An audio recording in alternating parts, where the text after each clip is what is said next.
Greetings and welcome to Wizards of Fun. My name is Eric, and it's finally here, ladies and gentlemen.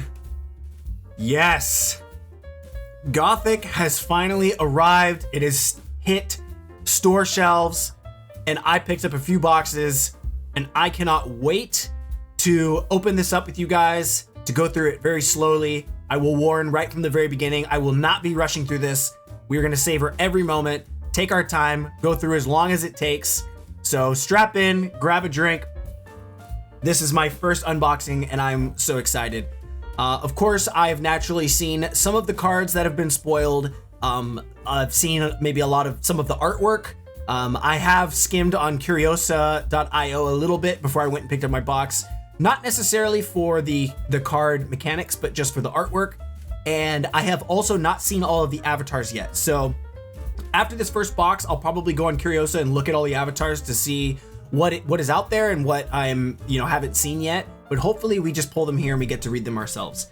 I also picked up the not beta precons. These are now the Gothic precons, I suppose. I'm used to saying that.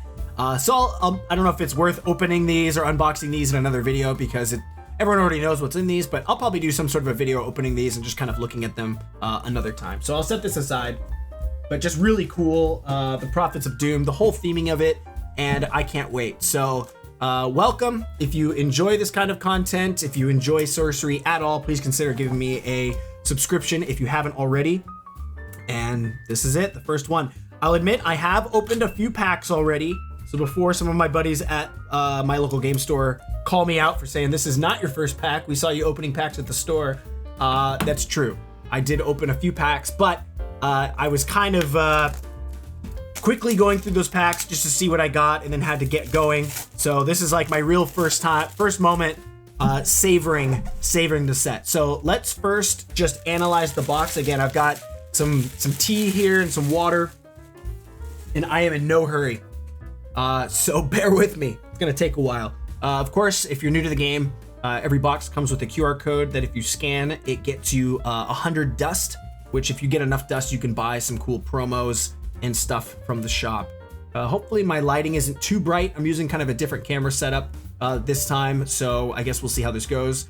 Right off the gate, back of the art, I'm not even sure what this card is called. I know that it was revealed, but really, really just aesthetically cool art. Feels like it thematically fits really well. And let's look at the edge here. Gothic is a standalone expansion set that adds more than 440 new cards to your collection. Sorcery Contested Realm is an old school TCG for players with a rich imagination, tactical nerve, and an appreciation for hand-painted art. It's created by Eric's Curiosa Limited. Heck yeah, so cool. And sorry if my camera doesn't pick this up too well without it being blurry. Yeah, I apologize. I do not want to move my camera as I've already got it set up, so I apologize. We're looking at Buried Alive, All Mortals Gone, and Frozen Horror, if you want to look that up online. And on the other side, we've got Ghoul, Cursed Iron, and Aino, A-I-N-O. So again, sorry, not the most versatile camera. I'll have to maybe set it up. I set it up specifically for the pack openings and didn't really consider I would need to move it around at all. So again, with every video, with every upload, we will improve. Let's get right into it. Eric's Curiosa game Sorcery, 36 booster packs. We're back to 36. And the sticker very thematically says Evil Within, which is interesting. It almost sounds like a band name or something. It's pretty cool. I'm actually, I always kind of like the seal from beta. It was like the Sorcery Sorcerer hand. I would have thought that it would fit this, but they decided to go with this. And just check this out. This box, you guys have probably already seen other videos, but let me just appreciate the matte versus the kind of the glossy texture on the words of Gothic here. You can see it reflecting. It's just so cool. It's no pun intended. It reflects how they do their foiling in this game, where it actually highlights, key areas, not just a foil layer on top of all of it. It's actually well thought out. Really, really cool artwork. I think that they actually made a playmat for this that they were selling on Team Covenant, and I probably mistakenly decided not to buy it, but hopefully it's still for sale because this is cool. I think I could see myself buying it. But yes, Eric's Curiosa, they've leaned into this new style of box where it's magnetic. And what's really cool about that, first of all, let's just appreciate opening it here. I'll finish that thought though. Every box comes with some tokens on the top here, which we'll look at first before we crack open the packs. Screamer is the theme or the main artwork on the front of the packs, which I think is great. The inside of the box, I know again my camera's not in the best spot here, but just really collectible box here. Feels really high quality. It's really heavy, and the magnet clicks back in, so you can actually use this as like a part of your collection. And until they actually come out with the Gothic binders, I probably will just store my Gothic cards in here, at least maybe like most of the bulk stuff, and then put some of the rares in a binder. But it's a really big size box, and it's clear that Eric's Curiosa is steering away from like traditional booster boxes where they were made to be on display in a card shop and selling individual packs. It seems to me Eric's Curiosa is probably just accepting that most people who buy Sorcery and who buy packs and stuff, they just buy full booster boxes. So rather than have a whole display set up, it's like, let's make a box that's actually has some utility. So let's take a look at these tokens. I have not looked at these yet. So I have opened some packs, but I have not seen all of the cards, and I have not seen these yet. So let's read the front here. It says, with Gothic, we invite you to dream again, to think boldly, play wisely, and lose yourself in painted worlds. Your story starts now. God, that's cool. If that doesn't get you fired up, I don't know what will. Look at that art.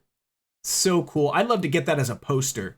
It looks like everything looks like an album cover. And then we've got some skeleton tokens and some frog tokens. I'm not sure if those are the only two new tokens, but frogs have obviously been in the game. Oh, I think ward tokens are also going to be a thing that we'll find in here. But skeletons are new. I think they're new, right? Yeah, I think skeletons are new. Let's look at the tokens. And a bit of history for those who are new to the game. The reason that the tokens are this size were not on purpose. Sorry, I thought I heard something. They were actually a manufacturing mistake. Something happened at Eric's Curiosa where they, whatever their supplier was, got the sizing wrong and they sent them super small, but players apparently actually liked it and they just decided to go with it. So they do sell like promo tokens, by the way, on their dust shop. And then you can also get promos from different vendors and stuff like that to get them in full sizes. So we have the skeleton, the new frog, and I imagine it's going to be on the back that we're going to see. Yes, we have a new stealth, which is not a new mechanic, but just a cool new token there. Looks really cool. Someone kind of robbing and stealing something. And then the ward token. I really like the ward token. I think that looks really cool. Ward is an ability that you'll see in a moment, but basically there are things that can ward something. And when it's warded, the next time it would take damage or be targeted by a spell, basically be affected by something targeting it, the ward breaks instead, which is really cool. So I'll set these off to the side. Always great to have new tokens. We've got our awesome band art there in the front. Let's see what it comes with. So why is it coming with? That's okay. I'm curious why this comes in the token pack, or is it random what you get? We got a desecrated ground. An exceptional sight rejects God's grace. It's desecrated ground. Evil units here have +1 power. So the reason I think that this came in the token pack, I think it's one of those cards where we'll see. I'm sure we'll open one in one of these packs where you can like replace your site with a desecrated ground. So I think that's why. It's like a real card, but it's kind of a token of sorts. Ooh, and our first card explaining the collection. This is a new part of Sorcery. It's basically Sorcery's version of a sideboard for those who are familiar with games like Magic. Sorcery is a best of one kind of game, so it hasn't needed a sideboard up until now. But they're adding a way to kind of have a sideboard in the best of one format, which is really cool. So let's have a read here. Your collection consists of cards you own that didn't start in your decks. When a card is added from your collection, it persists across all game zones. Oh, interesting. So that means like if I bring something in from the collection and then it dies, it goes to the graveyard. It's not like a token. That's interesting. In tournaments, we recommend a 10-card collection that adheres to rarity rules in combination with your 60-card spellbook and 30-card atlas. That's very cool. So, yep, we're switching to 60-card decks. And there's also something on the back for ward. I really love this art explaining this, but it says if a warded site or unit would be damaged, destroyed, or targeted by an opponent's spell or special ability, the ward breaks instead. A unit or site can't have multiple wards, and evil minions can't be warded, which includes demon, monster, and undead. We'll see a lot of that in this set. That's kind of the whole theme, is evil. Super cool. So even like the rules cards just look beautiful. Rather than having like a rule book, it has them on these cards. And then every, really love that art. It's by Elvira. For rubble. Basically, if you ever destroy a site, it gets replaced with rubble. And so there's multiple versions of rubble.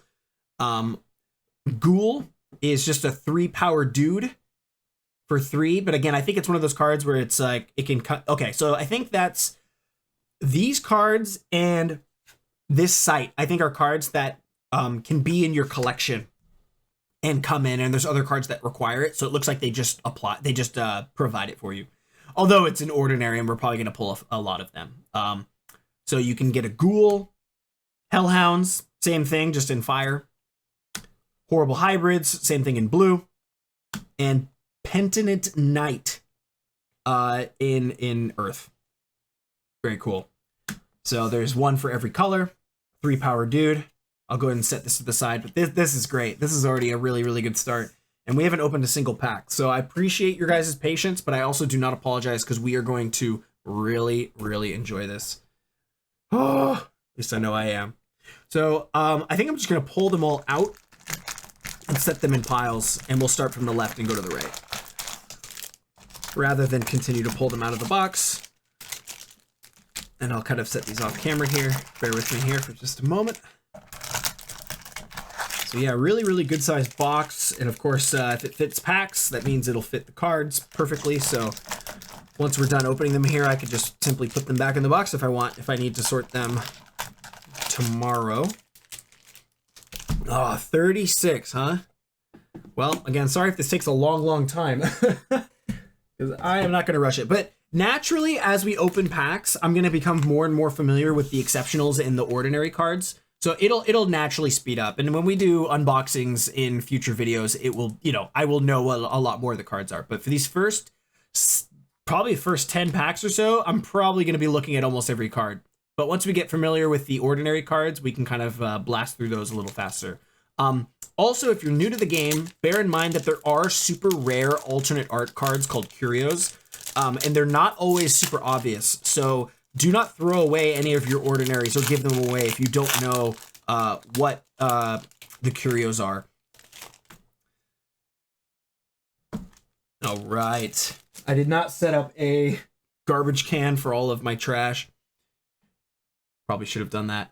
Fertile Earth is an exceptional site of plenty. And now that I'm, okay, just really quick, let's check where my focus is. All right, apologize for doing this live here, but I'm just gonna change my focus. I had my webcam set to autofocus, but it was really goofy, so I turned it off. But now that I'm holding these, I kind of want to hold them, I think, about here. So let's get the camera, I'm just gonna do it with you guys here, so just bear with me. Here we go. How's that? Pretty good. I can see that, like, some of it, the white balance. Okay, I'm gonna turn off all the auto stuff. The camera keeps like changing white balance and stuff, so just bear with me. New camera. It's just an old webcam, but hopefully this works. Does that look pretty good? I hope. It's Fertile Earth. Oh, cool. So this is one of the new sites that provides double threshold. It's the first time the game has had a site that provides 2 of a single threshold. So that's really cool. So that's all it does. It provides double earth, fertile earth.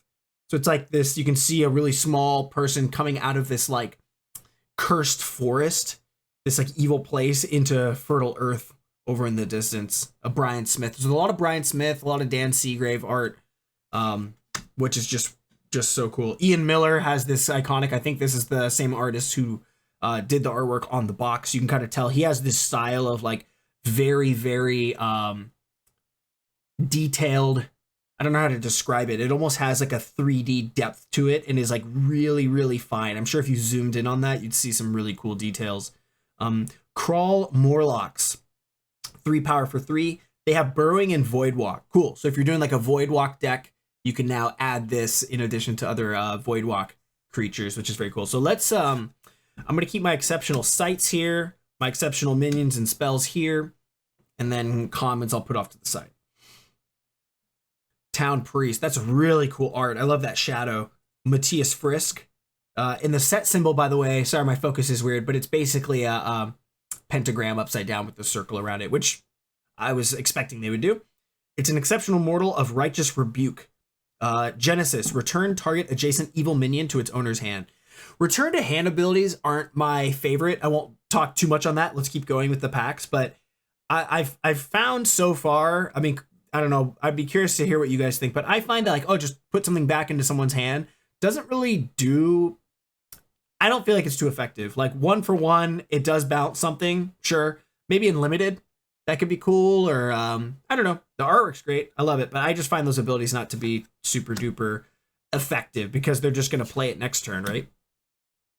And our first rare, the Elite Triple Threshold Gargantula. For 4 power and 4 mana and 3 Earth Threshold, you get an Elite Beast of and Mother of Hunger. Very cool flavor text by Aronja Art. Oh, did we not get a an artist token? Oh, here it is. Okay, I'm sorry, I didn't see this. So every box of Sorcery comes with like a credits page.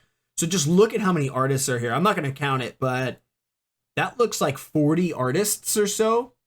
Wow. So a lot of Brian Wackwitz is in here too. I've met him at a couple of events. I've met Liz Danforth. I'd love to meet Drew Tucker.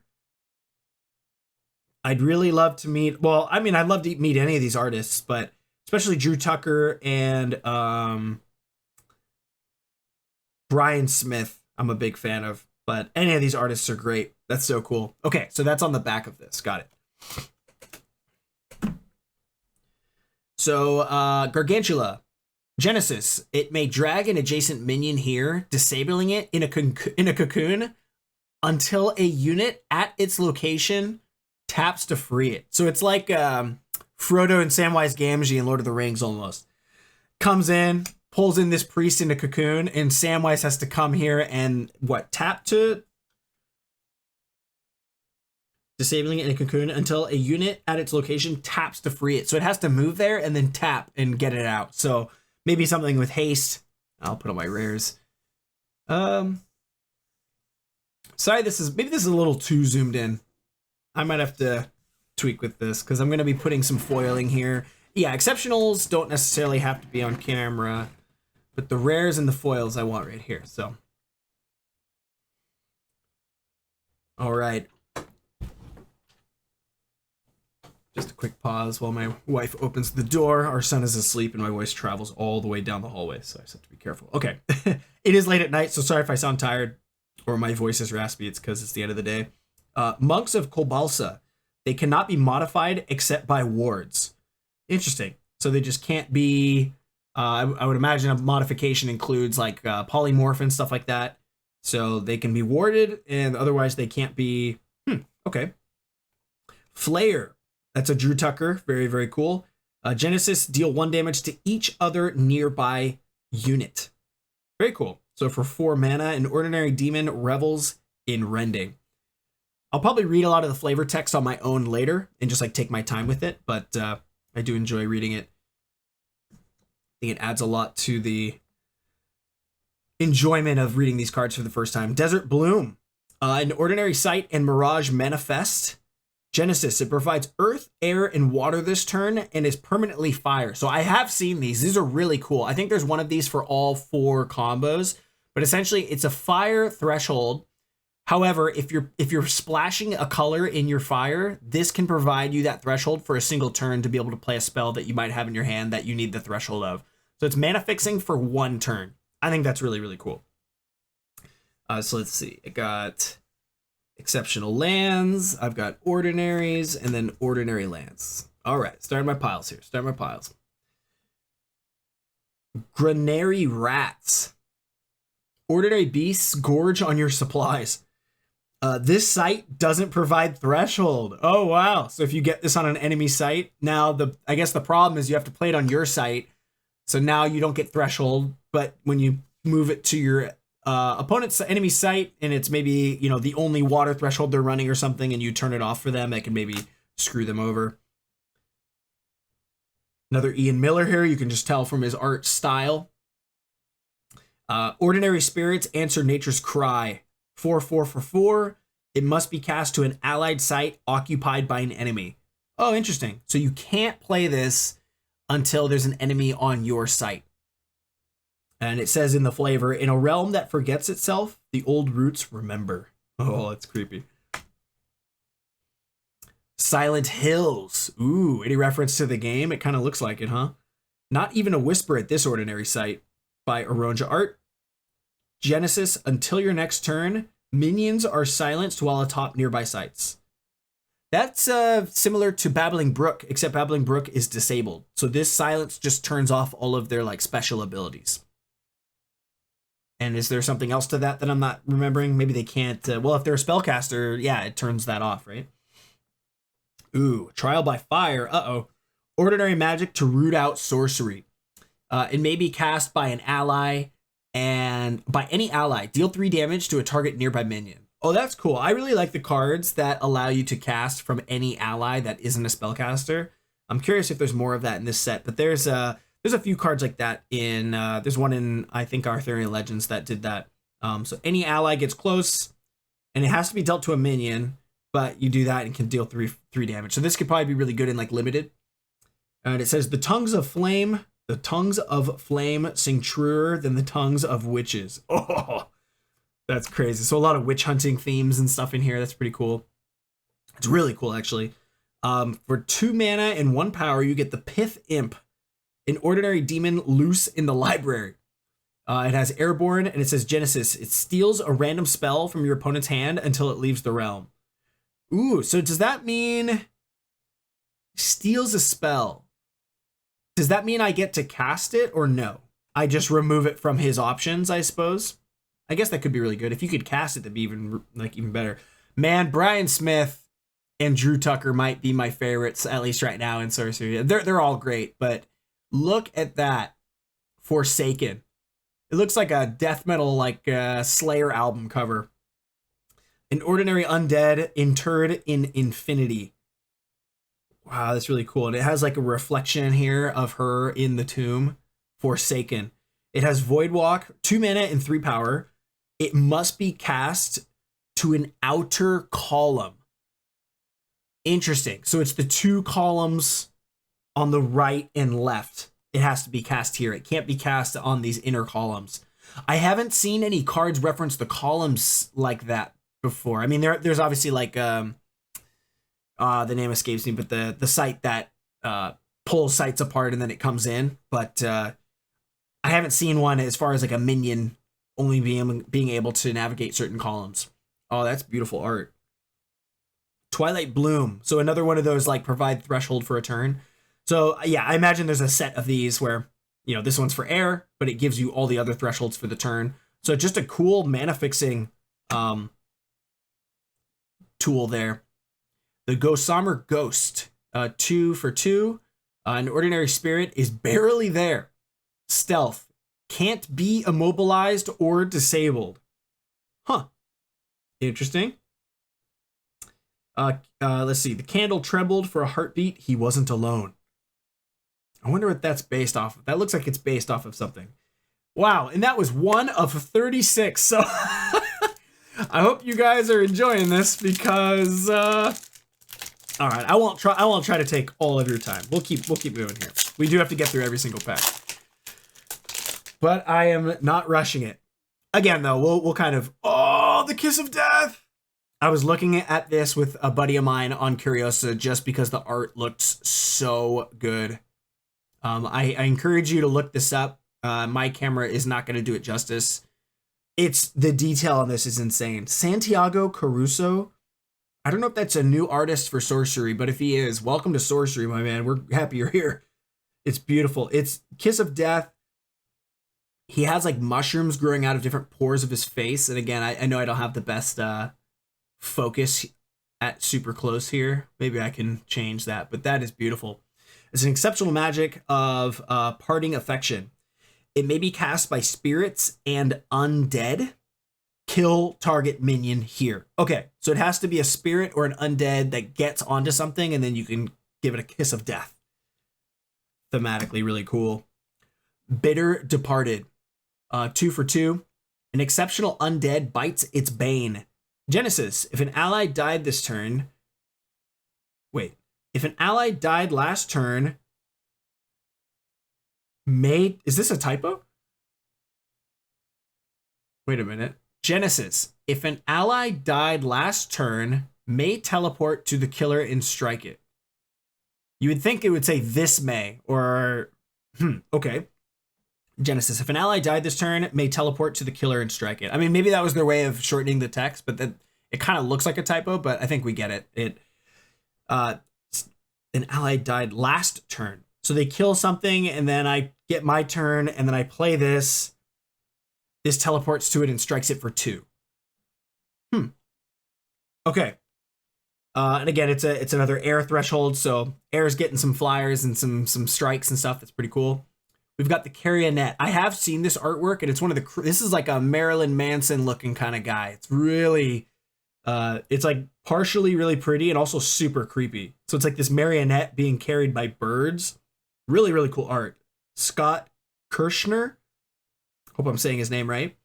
For 3 mana, exceptional magic of Stitch and String. That's so creepy. You summon an undead minion from a cemetery to a nearby location. From a cemetery. So that could be from your opponent's cemetery as well. Really cool. And our rare... Oh, Stagecoach. Very cool. Stagecoach. 3 mana. So a lot of air stuff. For 2 power. It's an elite mortal. Delivers new blood. Charge. May carry any number of minions. Oh, well, okay, that's cool. So you get a bunch of minions, and then you get this on here. All right, everyone aboard, here we go. And then they all move up, and then they all move and attack. That's cool. Wow, I like that. Very cool, very cool. One-shot wizard. I've seen this art, but I didn't want to spoil what it did because I thought the art was so cool. Pedro Ferreira? I'm sure I'm saying that wrong, but... It's a 1-for-1, an ordinary mortal with a trick up his sleeve. Genesis, shoot a projectile that deals 1 damage. Wait, what? Genesis, shoot a projectile that does 1 damage or gain spellcaster this turn. Oh, that's interesting. So you can get in and ping for 1, or you get a temporary spellcaster. Huh. A cautionary tale in every lecture thereafter is what this says. That's cool. The one-shot wizard. Which thematically, I guess, makes sense. He's only a wizard for 1 turn. Then we have the Broomstick Witch. An ordinary mortal sweeps through the sky. Airborne and is a spellcaster, which makes sense with the witch, by Elvira. A wicked blend of attitude and altitude. Oh, that's pretty punny. Oh, wife's coming in. Welcome back, honey.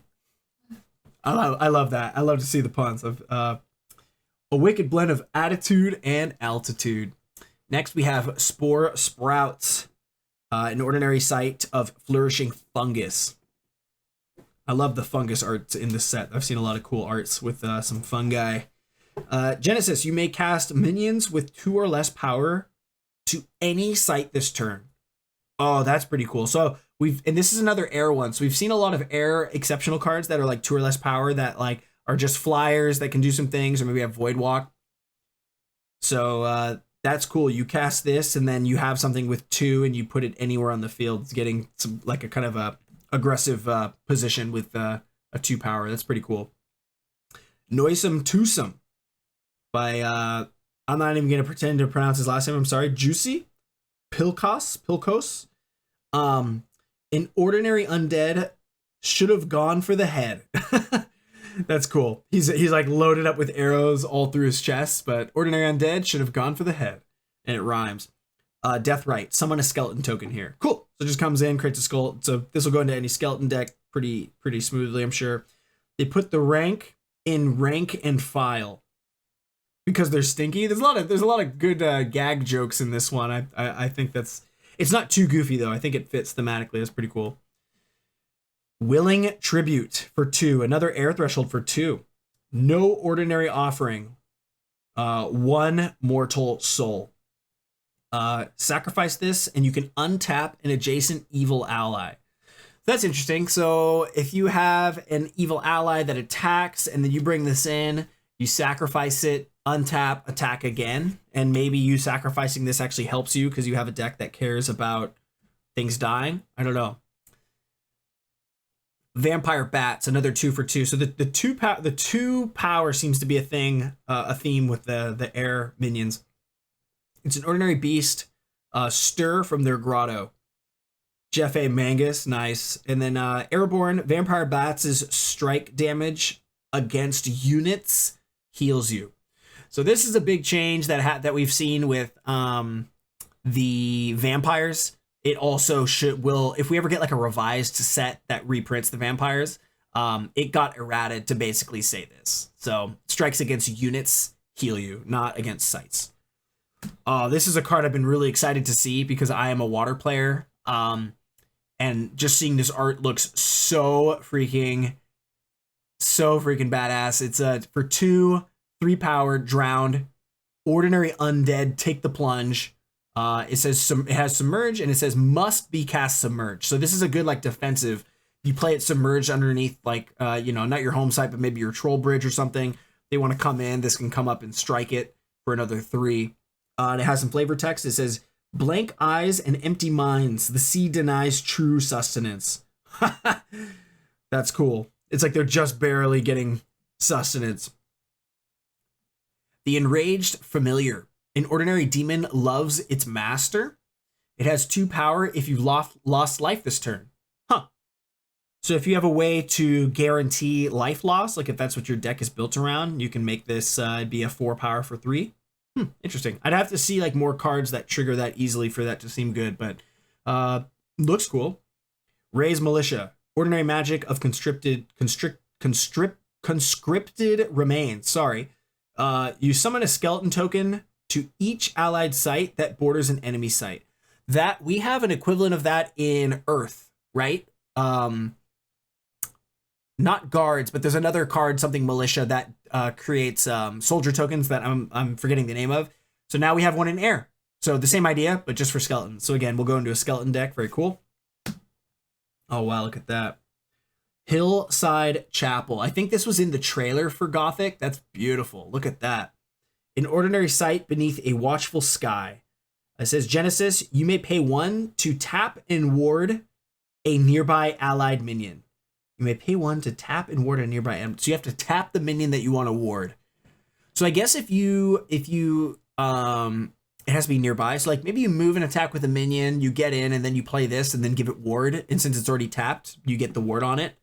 Like that could maybe be a way to do that without it hurting so much the tap. Cemetery Rats, ordinary beasts of crypt and cave. It's 1 power for 1. It has burrowing and it says Genesis, discard your top 2 spells. So this is a card that would be played in a deck that wants cards in the graveyard, which I'd be surprised if we don't see a lot of that in this set. And then it has some flavor text. Got to read it. We just interred my father. Please, adventure, seek out the graveyard and slay 10 rats. I don't know what interred means. Does that mean buried? We just buried my father? We just interred my father. I actually don't know what that means. Please, adventure, seek out the graveyard and slay 10 rats. It sounds like it's making fun of like a fetch quest in like World of Warcraft or something. Gosh, it's only been 2 packs.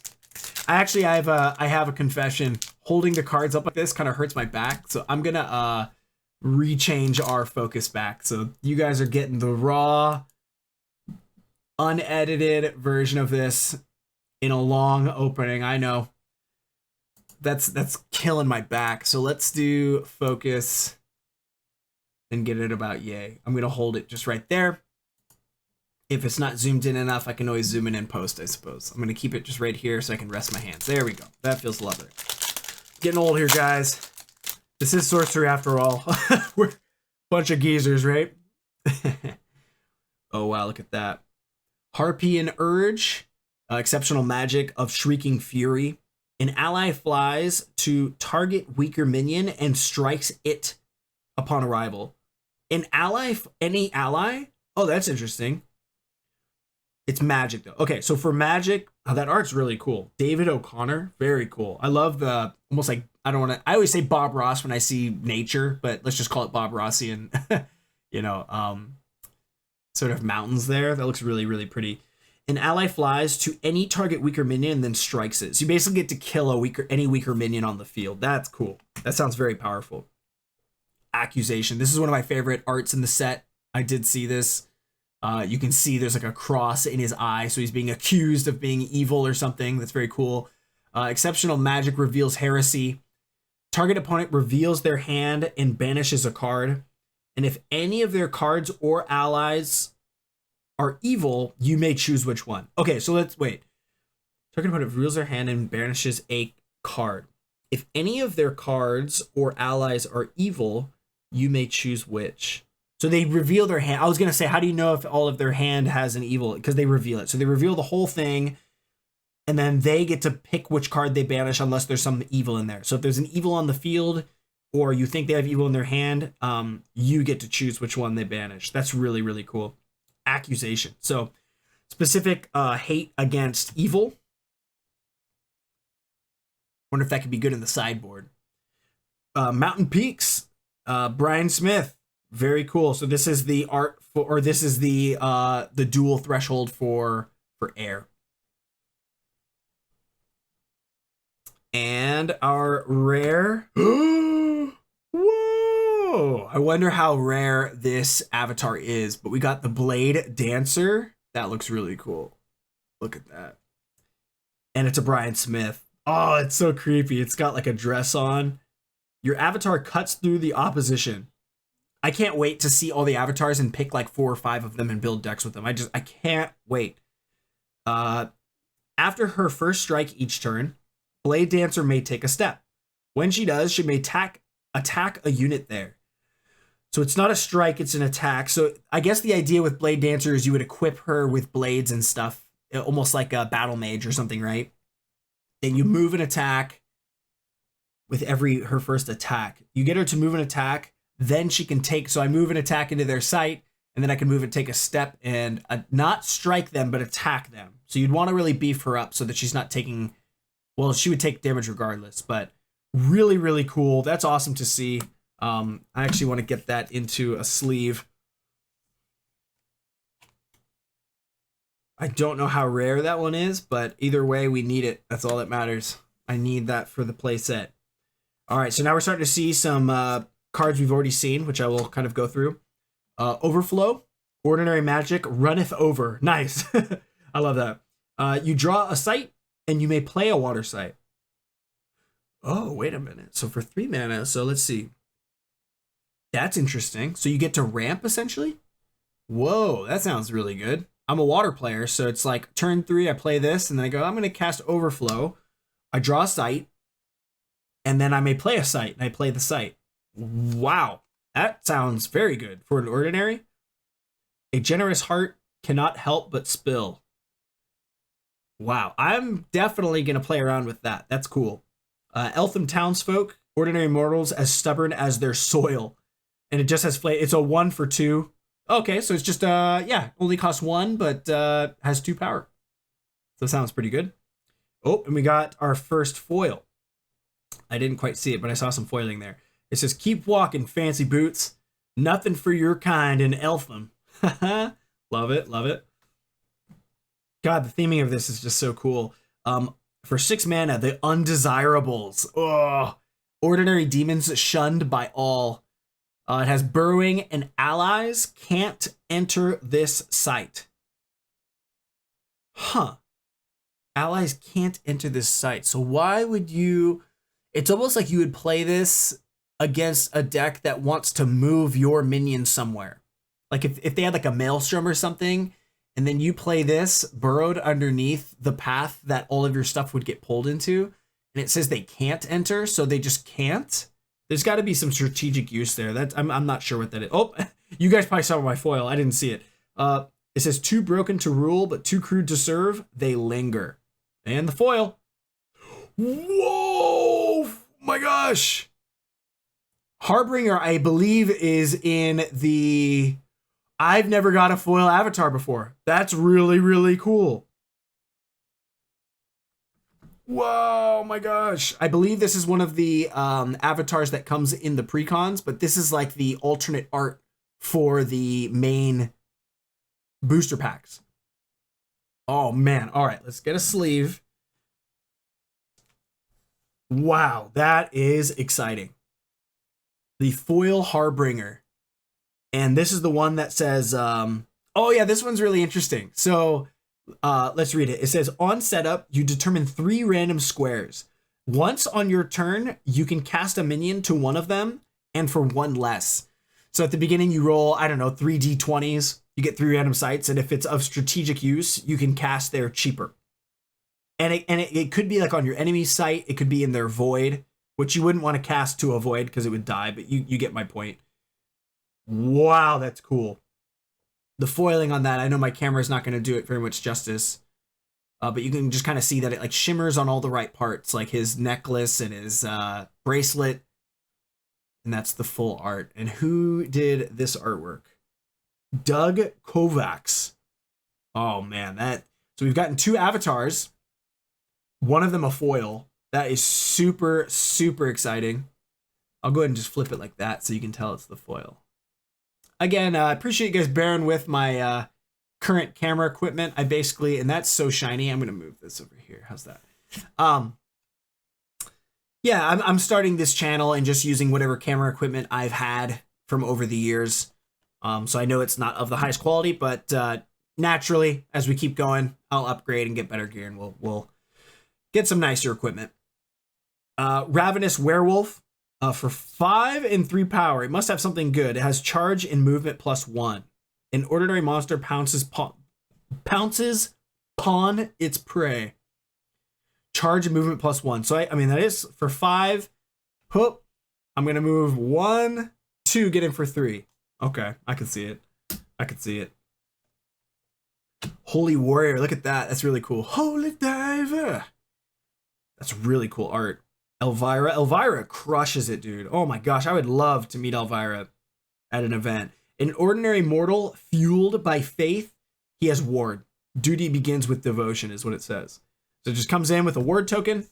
2 for 2 ward tokens. Seems solid to me. Jeez, how many more packs do we have? Again, it'll speed up as we get familiar with cards. I'll try not to take too long here. I am enjoying it, and I will take my time. Oh, this is the swap. Very cool. I've been playing with the SCG Con promo version of Swap, and I did not know what the actual card is going to look like. Look at that. An exceptional magic of unexpected exchange. We know what it does. Swap the location of a target minion or artifact with another target minion or artifact. Extremely powerful card. By Aronja Art. I'm going to read the flavor text and we'll move on. Order of the Golden Scepter. Sounds awfully close to Horde of the Gourd Septarch. Good luck explaining that, is what it says. Okay. Order of the Golden Scepter. It sounds awfully close to the Horde of Gourd Septarch. Good luck explaining that. I don't know if I totally get it, except for that someone was swapped with, like, his horde sounds similar to the Order of the Golden Scepter. Again, we'll take time to enjoy these as we go through them over the whole year. We get 1 set a year, but that is so cool to have an actual swap now. Meat Hook. I have seen this. This basically turns any minion into a Pudge Butcher. It's an exceptional weapon of Grisly Retrieval, and the bearer has tap, shoot a projectile. If a unit is hit, drag it here, and the bearer may fight it when it arrives. It doesn't strike it, it does fight it, but it basically turns anything into a permanent Pudge Butcher that is not locked down by Immobilize. So this could... I would be surprised if this doesn't see a decent amount of play. It's colorless as well. Harvest Festival. Oh, this art was in the trailer as well. That's really cool. That's another Aronja art. Aronja art's crushing it. That's really, really pretty. Exceptional magic braids bonds of fellowship. Summon Eltham and Surava townsfolk from your collection to an allied site. So I don't think that's one that came with the tokens. We'd probably have to draw that card. The grain is gathered, the fruit is pressed. Let the fiddles frolic and the heart grow light once more. So this is like a light in the darkness of Gothic. It braids bonds of fellowship. You summon Eltham and townsfolk from your collection to an allied site. So it sounds like 2 different things get cast. And our rare is a Wuthering Heights, Drew Tucker, an elite site, and Tempest in a teacup. Okay. Once on your turn, you may fly a minion atop here onto a nearby site. Once on your turn, you may fly a minion atop here onto a nearby site. This will definitely see some play in the Avatar of Air decks, making it even more powerful. You can move something here and then move something again. Okay, so that being elite does make sense. Like that's gonna be super powerful. Gift of the Wolf. Look at that. Whoa. Severin Pinot, I believe, has been in previous sets. Ordinary Magic of Lupine Vigor. I really like that art. Feels like really old school magic. Give an allied minion +2 power this turn and then draw a spell. Cool. Drawing a spell is always good just on its own, but give something 2 power, get in for something, and then draw a spell. I think the lead works. Have we already seen this? It says Genesis. Until your next turn, sights. Oh, no, we haven't. In an ordinary site of heavy metal and heavier air, the lead works. Until your next turn, sights are silenced while nearby. So it silences sights. We're going to see a lot of that in this set. There's a lot of like the Fields of Fixus. Sea Witch. An ordinary merfolk wears the sea's favor. It's a spellcaster and has Submerge. Cool. So just a spellcaster solution in water. Love to see it. Going past the ones we've already seen. Carrion Beetles for 1 mana and 1. Really, really pretty coloring on this. It's another Elvira, of course. Ordinary Beasts feast on the dead. It has burrowing and Genesis. Banish 3 cards from 1 cemetery. Cool. So just another graveyard hate card. Silent Hills there. Another Raised Militia. Lure. I saw this in the previews. It's an ordinary magic, compels curiosity. Oh my, and check it out. It is Eve. Adam and Eve in the Garden of Eden. And there's the devil himself tempting her to take a bite of the apple from the tree of the knowledge of good and evil. An ally tempts an enemy minion. That's cool. An ally tempts an enemy minion at a nearby site into taking a step closer. Like specifically tempts it. That's really thematically cool. And in a water deck, again, as a water player, I love to see this because it's essentially what water wants to do is undertow and riptide and pull things into the troll bridges. I can go, all right, I want to pull you toward my troll bridge, causing you to take 3 or discard. I'll definitely be adding that into my water decks. Excuse me. Grief Larvae. I've been excited to pull this because I watched the interview with this artist, Juan Machuca. He's from Mexico. And his name escapes me. The collective archive collection. Forgive me. I will have to correct myself. It's one of the YouTubers for Sorcery. I'm going to have to look this up right now. I'm sorry. Collective Archive Sorcery. That's so embarrassing. I'm still pretty new to the game. On YouTube. Oh boy. Someone correct me in the comments. I can't find it. Archive Collective. He collects a lot of art.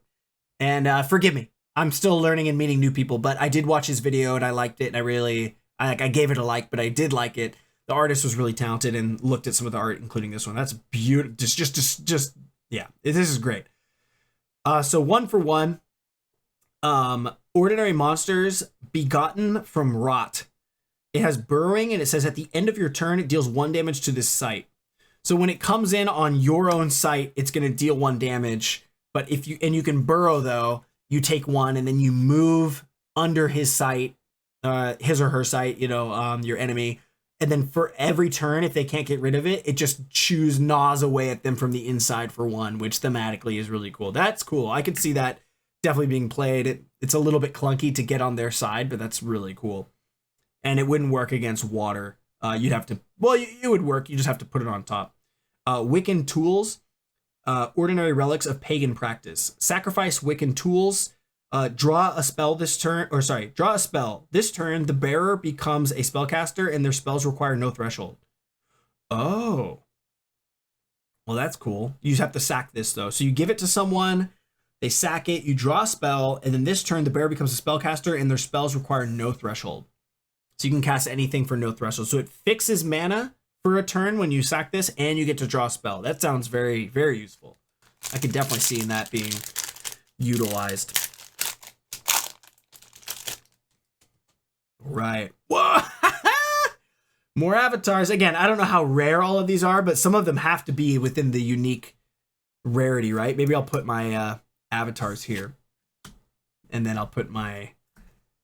I was trying to just not blind you guys with the reflection from my lighting there. I apologize, but maybe put my art here and my avatars on the bottom here. How's that? The Necromancer. Is this one? I think this, yeah, this one's also in the pre-con. So it's cool to get the alternate art. I really like that art from Brian Smith. Again, one of my favorite artists in the game. Just such a cool, his whole style. It's a Brian Smith style, right? The dead will follow your avatar to victory. And once per turn, you may pay 1 to summon a skeleton token here. And it doesn't require a tap. So just every turn, you just get a skeleton and then start moving it up the, you know, creating a train, I guess you could say. Very cool. So just, I think there's 13 avatars in this set. So we have 3 of them, including the pre-con ones, which I think these 2 are from it. So I have 1, 2, 3, 4, 5 avatars out of the 13 right now. Oh, and wait a minute. Did that come in as in the exceptional slot? I think it did. Yeah, I think it did. Okay, that's weird. Interesting. Can avatars just be in any slot? I would have assumed that was the rare. Slobbermaw. An exceptional monster bites the hand that feeds. Genesis. Sacrifice a minion or Slobbermaw deals 4 damage to you. So for 3 mana, it's a 4 power and deals 4 damage to me, or I sacrifice something. So if I have a skeleton, right, with the Necromancer, and I just, all right, it comes in, sack a minion, and you kind of get a cool, it's almost like a Lugbog Cat level of power. 3 power for 4, or sorry, 3 mana for 4 power. Shallow Grave, an exceptional sight of exposed remains from Matthias Frisk. That's great. I'd love to get that in foil for the full art. Genesis, discard your top 2 spells. Yep, okay, so another, yeah, so we're seeing that in the Earth, wanting to get cards into your, ooh, and our first unique. Yes, and it's a Liz Danforth, who I got to meet in Houston, Texas, SCG Con, and I saw this in the trailer and was hoping to pull it. I didn't know it was a unique. That's so beautiful. Oh, I can't wait to just like really, like, there's so much detail in there. Liz, wonderful work. Oh, the City of Plenty, a unique site of communal cornucopia. And it's blue. Yes, water. Let's go. With 1 water threshold, it says provides 2 instead, but also provides 1 for your opponent. So we're seeing some ramp in the water, but this also provides 1 for your opponent. So it's a bit greedy, which I would imagine that is the idea, is that these are like really greedy, really nefarious, just disgusting, you know, really wealthy, but really gross people. Oh, I love it. That's super cool. Yes, our first unique. All right.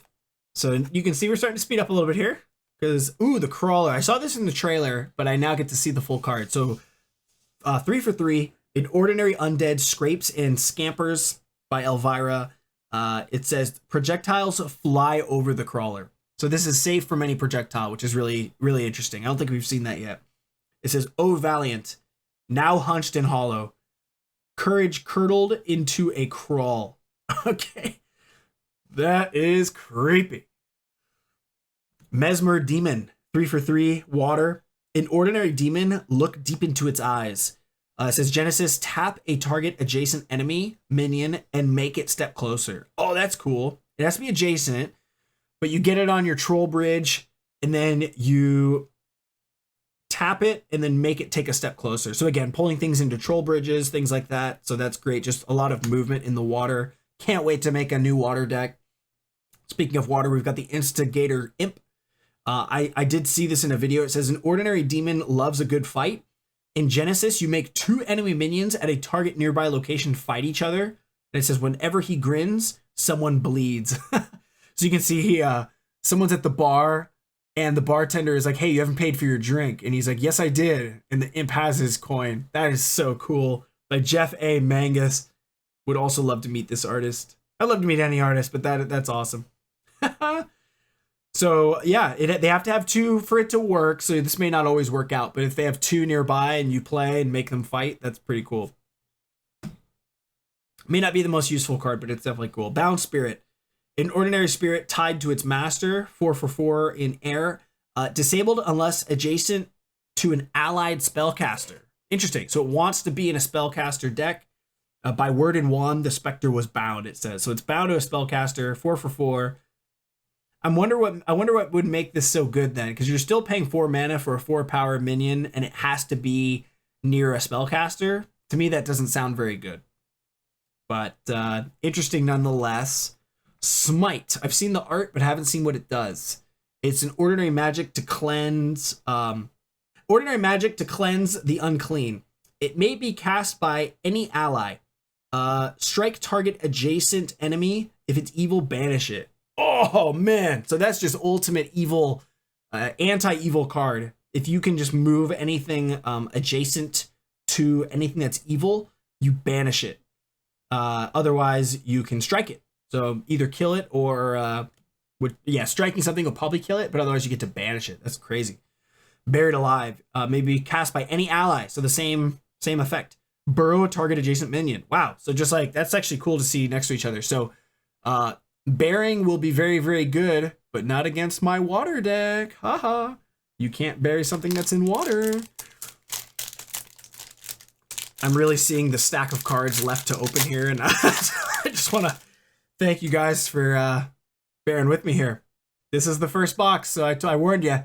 Barging Bargfest, 3/3. An exceptional monster breaks the barrier. It has movement +1 in Voidwalk. I really am excited to start experimenting with Voidwalk stuff. I haven't really done it myself, but making a Voidwalk deck will be really cool. Monster Morphosis in water. Exceptional magic of Vile Evolution. Disable a target nearby minion until your next turn. At the start of that turn, you may transform it into a monster from your hand or a horrible hybrids from your collection. I don't know what horrible hybrids is. So once we find one, we can considerably put it in the collection and turn something into it or into a monster from your hand. That's pretty cool. And then I would imagine at the start of your turn, you may transform it, but you don't gain control of it. So I guess in theory, you're trying to metamorphosis one of their minions and turn it into something worse, or something like you give them something that would be to their detriment, not their benefit. That's interesting. An exceptional sight of Stained Regret, the Forlorn Keep. If you have 2 Earth Threshold Genesis, you may cast a Penitent Knight from your collection to this site. So again, another card looking for another specific card from your collection. It's kind of a tutor, but it tutors specifically to your collection, which is cool. And in Elite Magic, as above, so below is what it says. Divine Lance. Deal 1 damage. It's magic. Deal 1 damage to each minion at a target site. You may break any number of allied wards to increase the damage by 1 for each. Oh, that's cool. So if you have like 3 wards on the field, I can pick a site, sacrifice 3 wards, and deal 4 damage instead. That's really cool. And that's an elite. Landmass. An ordinary magic breaks new ground. Draw a site, and you may play a land site. Oh, cool. So this is the equivalent. I wonder if they have this in all colors, but we saw it in water. So there's one for land as well. You draw a site, and then you may play it. Cool. Bless. Ordinary magic of simple virtue. Ward a nearby minion or site. Imagine we'll see a lot of that. I mean, it's 1 mana. It's ordinary. We'll probably see it in limited for sure. You just, and it's nearby. So you would need a spellcaster like an avatar to do it, but I imagine your avatar would be close enough to most things that you can get some use out of it. Second wind, ordinary magic of rest twice rejected. An allied minion takes a step. You may cast this spell from your cemetery, banishing it afterwards. Oh, that's why it's called second wind. So you cast it once, you let something take an extra step, and then you may cast it probably again the second turn. So that's really cool. So you have a minion here that can attack. You know, you cast this, it moves up 1, you pay 1, have it move again, and then you have it move and attack. That sounds powerful. Flame Strike, ordinary magic. It's toasted. A couple of jokes in this set. Ordinary magic. It's toasted. Choose a cardinal direction, and then from the caster, deal damage to each unit at affected location. So you hit it for 3, and then for 1, kind of in a T. So just more fire spells. Very cool. Survivors of Sarava. 2 for 2. Ordinary mortals wander the frozen wastes. Quentin Hoover is the artist. That's cool artwork. I like the style. At the end of your turn, if no enemies are nearby, this gains stealth. Oh, that's cool. So it gets stealth, and then it's moving around, and then it loses stealth, and it's there, but then you hit the other minions, and it gets stealth again. So it's the survivors of a fight, and keeps going. The snow buries their road, their names, and their regrets. Flavorfully, that's really, really cool. I believe we've seen this. Tap and ward. Yep. Moss Troll. 3 for 3 in water. An ordinary giant rock, right? Is what it says. Another joke. It has stealth and loses stealth if it moves. Okay, so that makes sense. Yeah, it's a troll. Doesn't want to move. And it has stealth, but until it moves. Still cool. Moss grown fat on a troll in stone. Moss grows fat on a troll in stone. Huh. And the Screamer. This is from Juan Machuca. So it's really cool that his art made it onto the packs. He's a new artist, and it must have Eric at Eric's Curiosa must have really liked it because he put it on the box, put it on the packs. It's an ordinary undead that breaks the silence. Genesis, tap an adjacent enemy minion and make it take a step away. So you push it away, screaming, "Ban!" Thematically, that's awesome. Accursed Tower, an ordinary site of grim design. Genesis, break nearby wards. Well, that'll certainly see some use, I would imagine. We'll see how much wards are played in the meta, but that sounds very useful. Noxious Corpse, it has lethal, 2 for 2. An ordinary undead rife with disease. It's disgusting, and it's clearly a Drew Tucker. You can tell. Looks like a Men of Lang. Drew Tucker definitely got a style. You can see like a hand here. Ugh.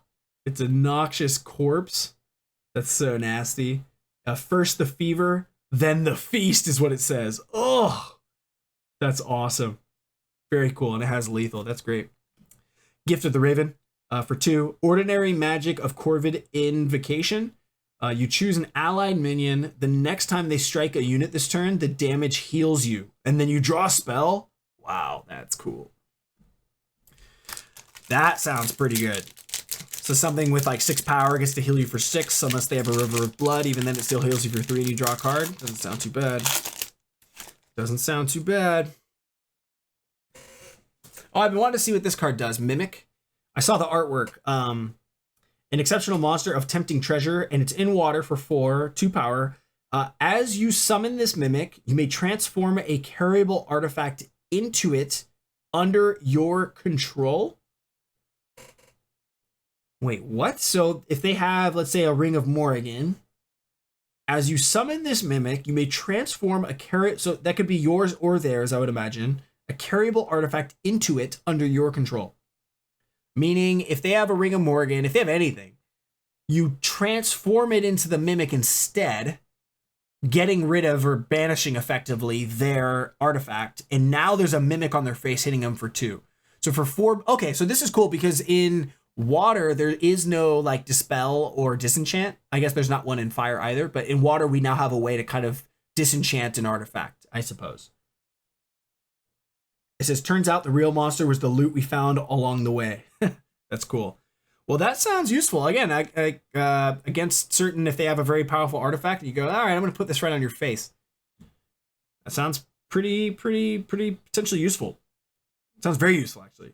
Zombie Bruiser, an exceptional undead, fights on and on. You pay, it's a 4/4, and then you can pay for, sacrifice a skeleton token, summon the Zombie Bruiser from your cemetery there. Oh, wow, that's cool. So this is, and it's in Earth. So this is one that you'd want to get into your graveyard. I mean, you could also just cast it, get some use out of it, goes away, and then at any point you pay 4 and sack a skeleton and get this back. So it goes into a skeleton deck. Very cool. Gnarled Wendigo. An exceptional monster. Speak not its name. For 6 mana in blue and 5 power. It says this costs 2 less to cast for each minion you sacrifice at its summoning location. Now that's frogs, if I ever thought of it in water. You've got 2 frogs there, and you sacrifice 2 of them. Now this thing only costs 2, and you get a 5 power. That sounds really, really fun. I cannot wait to put this in some frog decks. Yes. And I know we got some new frog cards in this set. Ancient Scrolls, name it the woods that walks. The wood that walks. And warn its roots crave more than water. Wow. Can't wait to play with that. All right. In Elite, the Peacemaker Arbalest. It's an elite weapon with an urged purge, baby. More puns. Elvira. Bearer has range, and its strike deals 1 more damage to units for each of the following that they are. If they are evil, if they are artifact bearers, if they are spellcasters, void walkers, submergers, burrowers, or frogs, this deals 1 more to it than it would. Okay. So you equip this to a minion that does not have summoning sickness. It taps the turn that this comes in. It shoots a projectile, say for 2 or 3, but if it hits something that's any of those, it hits them for 4 instead. Sounds very good to me. Makes sense that it's an elite. Angry Mob. Ordinary mortals roused into rabble. I think we got our next foil. It's 4 mana and 3 power, and it says Genesis, kill target adjacent, unique, or elite minion. Oh, wow, that sounds pretty good to me. I mean, it's definitely a use case, but worst case, you pay 4 mana and you get a 3 power guy if you don't end up getting their ability. But that sounds very useful. It says, a single shout ignites a wildfire in the field of their discontent. By Brian Wackwitz. Nice. Well painted. Looks great. Barrow White, 2 for 2 earth. An ordinary undead claws its way back. It has burrowing. You may pay 2 to sacrifice a skeleton token and then summon this minion from your cemetery to that site. So another sacrifice skeleton to bring something back from the grave. Thematically makes sense. Very cool. The 10-ton slug, 7 power for 7 mana. Big dog. I guess you could shapeshift into this or something, but no hope subsists neath this ordinary monster. That is beautiful. Aronja art. I'm adding Aronja art into one of my favorite artists. This is incredible. Wow, I think Aronja art's new to Sorcery. Correct me if I'm wrong, but I think that's true. And I'm adding them as a new favorite. That is great. Gift of the Frog, baby. Let's make the frog deck. Ordinary magic and amphibian friend. You summon a frog token to an allied minion, and then you draw a spell. Hey, drawing a spell for 2 is not bad, and you get a frog out of it, and then you can sacrifice it for that other effect, for that other card. Sounds good to me. Whoa! Just really pretty foiling on that. Look at that. Wreathed in Righteousness. Exceptional magic of cleansing flame by Francesca Berald. You ward all minions at target location. Okay. Then deal damage to minions at affected locations. Okay. So at a single location, you ward all of the minions. So let's say you have 2 minions on one site for whatever reason, or I don't know. It's at a single location, or there's 1 minion you want to save, but then you deal 2 damage to everything else around this. Huh. I guess this could also help get rid of a lot of wards. Like if there's a lot of wards in a circle and you just cast this, you give ward to one of your guys and then it deals damage to all of them. And it probably loses the ward, but so does everything else. Either way, that's a really pretty full art. Oh, look at that. They're like cowering. They're like in the fetal position, bathing them in righteousness. That is so cool. Get that into a sleeve here. I have to be honest, I'm not even a third way through this box, you guys. We might have to break this video up. I mean, I'll try to keep it into a two-parter, but it's 11:30 at night here. And at the very least, I may need to pause the recording and resume this in the morning so my wife and I can get some sleep. Baptize, 3 and a water, or for, 3 water threshold. Ordinary Magic and Cleansing Covenant. Really beautiful art. I love that. I really love this style. That's incredible. By Marta Molina. Very well painted. Ward each allied minion at a target water site. Cool. And then it says the water bears the burdens that the soul cannot. They're getting baptized. That feels really cool. Ward every minion at a single site. Show Goth for 6 mana and 5 power. An ordinary monster of Manifest Madness. It has Submerge and Void Walk. Okay. It says, still came that eldritch mocking cry. Tekeli is what it says. It's like speaking a different language. I'm not sure. Huh. It's manifesting madness. So it looks like it almost like gave birth to something down here, and you're here like entering its lair. I'm not really sure. I'll have to take more time to soak that in, but that looks pretty interesting. Looks really, really, really cool. Lash. Ordinary Magic draws blood and focus. Really sweet art. That's another Juan Machuca. This guy's the man. It deals 1 damage to a target nearby minion and untap it. Huh. It draws blood and focus. So it's like focus. So you can basically turn something else back on. You attack with charge and then lash it. It has to be nearby though. So yeah, you'd have to make sure you have a spellcaster or be near your avatar. Stinging Kelp. What do I get in water here, guys? An ordinary sight of Nettling Tangles by Alan. Genesis. Deal 1 damage to each minion at a target site in this body of water. Oh, deal 1 damage to each minion? Oh, at a target site. Okay.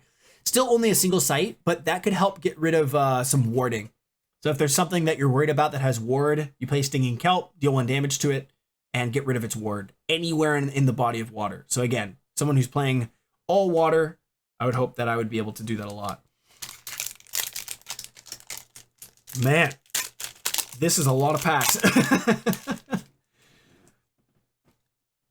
This is a lot. I think probably in the next 10 minutes here, it won't matter to you guys, but I'm going to have to myself physically pause this video and resume in the morning. Rowdy Boys.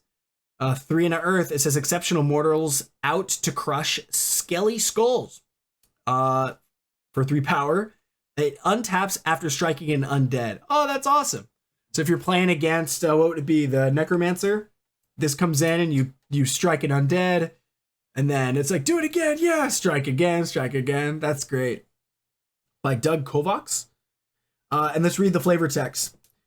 Johnny, Timmy, and Spike went down to rattle bones outside of town. First skull dusted named the winner. 3 more each and home to dinner. It's like a poem about these kids going and killing skeletons before dinner. That's great. Exceptional. Winter Nymph, an exceptional spirit of hybridal hush. 2 and 2 power in water. Here we go. Stealth. Whenever another minion is summoned nearby, tap it. Ooh, okay. I did see this in a preview. And what it effectively does is it turns off charge. So if I play this against like a fire druid, I guess druid might not be the, I don't know, you get my point, a fire deck, and I play this submerged, this would still, I think, affect nearby minions. So if they try to play anything that would otherwise be able to charge in, this being another minion is summoned nearby, tap it. I would imagine this works while it's submerged, right? Correct me if I'm wrong, but I think it would, because it doesn't say target whenever another minion is summoned nearby. So I would imagine, and it has stealth. So either way, you could still cast this unsubmerged on the top, just stealth. And they don't really have a way to deal with it because projectiles don't hit it. They can't target it unless they have like a AoE effect. And it removes their ability to charge. That's really cool. And it's exceptional. Next exceptional for the pack. I have 4 more packs after this. to where I'm then a third of the way done with this whole box, which is just crazy. That's so many cards. And then I'll resume this in the morning. This is going to be a long video. Peculiar Port, an exceptional site of curious occurrences by Juan Machuca again, with really, I can't wait to just spend time looking at all the details of this art as well. It has, for 2 water threshold Genesis, you may cast a Horrible Hybrids from your collection to this site. Do we have a Horrible Hybrids? We do. So it gives you the, okay, cool. So you cast this and basically, wow, that's cool. So it says 2 water. So on turn, okay, I'm definitely putting this in my deck if, well, assuming I want to have that in my collection. We'll see how precious those slots end up being. But maybe to start, I'll put it in for fun. But essentially on turn 2, you get a 3 power guy that doesn't cost mana. And then if you had like you would be able to use the pond with the Lugbog Cat, I guess, anymore. But I was going to say, if you could play something else on the turn for 2 mana, you get a 2 mana guy and the 3 power guy on turn 2. Seems really good. And our rare is a Black Cat, 4 power, 4 mana, 2 air threshold, and 1 power, an elite beast of Calamitous Kismet. It has 9 lives. Okay. I'm sure that means exactly what we think it means, right? When it dies, it has 8 lives, and then when it comes back, and then it has. Does that mean it? What does that mean? When it dies, does it come back with an 8 counter? Determine opponent's random outcomes. Okay, so it's very specific for their random outcomes. So like against their lightning and stuff like that, I guess. It has 9 lives. So if they kill it, it comes back with an 8 counter. Does it just come back in untapped? Let me know what you guys think on that, or if you happen to know the FAQ. Dreadwing. Braum. An ordinary demon of mercurial moods. 5 mana for 4 power. Airborne Genesis. Strikes your avatar unless you discard a card. Okay. Now, wait, why? Well, okay, if you're playing in a deck that wants to discard, like if you had Earth and Air, perhaps this could be good. It like forces you to discard a card, I'm guessing. But otherwise, why would you? I don't know, a 4 power Airborne for 5 doesn't seem that incredible to me. Oh, I saw this art on Curiosa and am so happy to get it.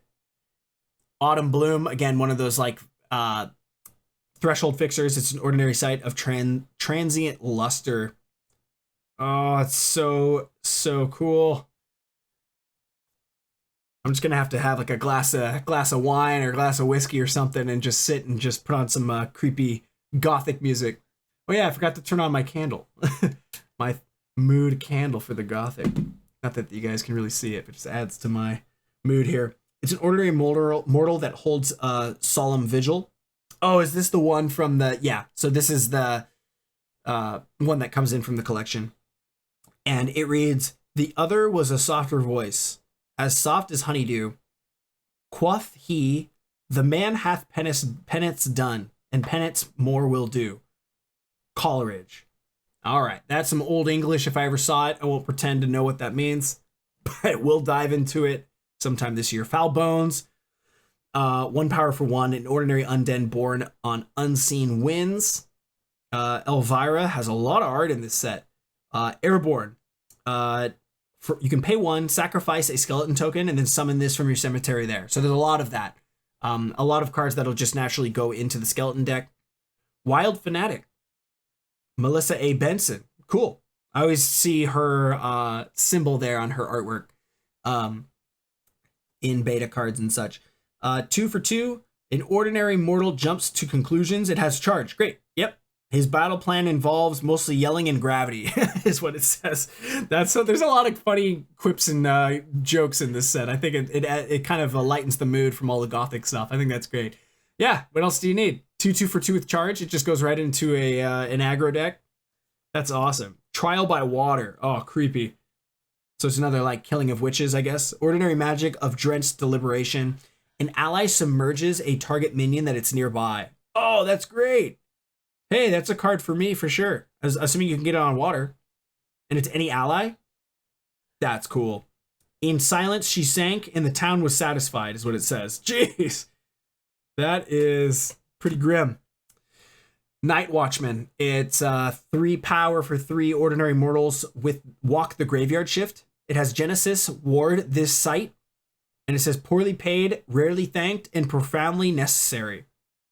From Alan. That's great. So it comes in and they walk the Graveyard Shift. Or sorry, it comes in and wards the site. That's cool. Profane Revenant. That's a Brian Smith artwork if I ever saw one.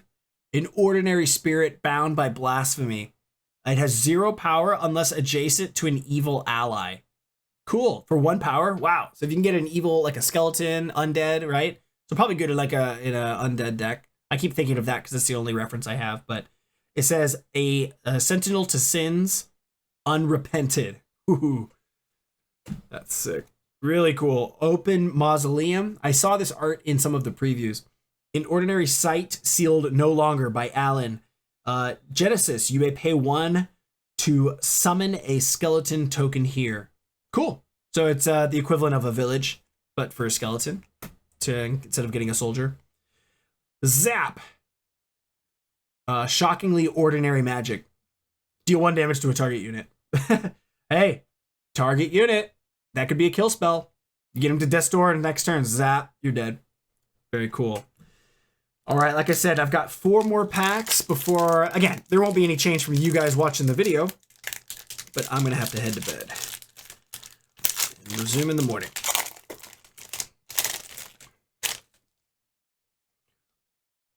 Three for 3 in Air Threshold, Order of the Pale Worm. Brian Smith, exceptional mortals take nothing on faith. Nearby sites and units lose ward. Uh-oh, that sounds pretty effective. They crawl through bones and speak in dust. No god to name. No voices to trust. Hell yeah. That's awesome. Searing Truth. An exceptional magic of infernal inquiry. Elvira. Target player draws and reveals 2 spells. Then takes damage equal to the higher mana cost. And it says the ecstasy of knowing is surpassed only by the agony of surviving. The ecstasy of knowing is surpassed only by the agony of surviving. Ooh. So you're learning something, but you have to pay for it. So, I mean, that sounds really effective though. It's like, hey, especially if you're like in an aggro deck and you're just trying to like look for stuff really fast and you're not really worried about playing a long game. It's like, hey, I'll take 5 damage and get to draw 2 extra spells. That sounds very potentially dangerous. Ooh, Holy Water. Cool. By Jeff A. Mangus. An exceptional potion.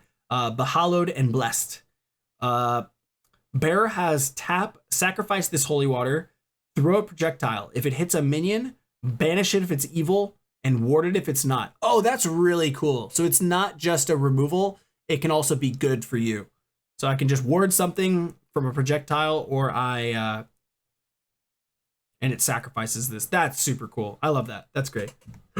Yes, the Interrogator. Hey, I could be mistaken, but a buddy of mine, shout out to Portland Stu, was talking about this card at the Portland Game Store, and he thought that no one else had drawn this card yet. So Stu, I got it, brother. He was under the impression that this was one of the unique avatars. So I'm so happy that we're getting all of these. It says to resist your avatar is to choose agony. Jeez. So wait, what is he? Is that someone's face? Oh, so he's like torturing someone. Oh my, this is by Anson Maddox. I'm not sure if I'm familiar with that artist. If he's new, that's an awesome artwork. That is so gruesome. Normal tap to player draw a sight, but whenever an ally strikes an enemy avatar, draw a spell unless they pay 3 life. Oh, wow. Cool. So I almost wonder if does attacking, I'm thinking on the plane of frogs, does attacking with a 0 power minion still count as a strike? I wonder. Like if you get what I mean, like a 0 power frog, say, okay, I'll move and attack. Does that still strike? I'm leaning toward no, but I'm curious. Because if I could just plague a frogs and then swing 7 times, I either draw a spell or they take 3 life. So, but it is up to them. Draw a spell unless they pay 3 life. Yeah, it is up to them, but they have to take 3 life. That is so cool. Let's assume it is of the unique slot because that makes it feel cooler. I'm not sure if it actually is, but man, adding another. So that means we have 5 of the avatars, now 6 of the 13. The only thing better would be to get that in like foil or something, right? Super, super excited to see that. Horrible Hybrids. Blessed Village, an ordinary site of Pastoral Providence by Jeff A. Mangus. Really good art. And it just has ward. Cool. So it's just, this will be really good in limited and stuff like that, but it's just a warded site. Plain and simple. Love it. There's another Brian Smith. I've been looking forward. They've put this on the website, and I was looking forward to getting this card just because it looks so pretty. I really want it in foil. Revered Revenant. An ordinary spirit fights for the faithful. It has 0 power unless adjacent to an allied ward. Oh, that's cool. And it's 1 power. Wow.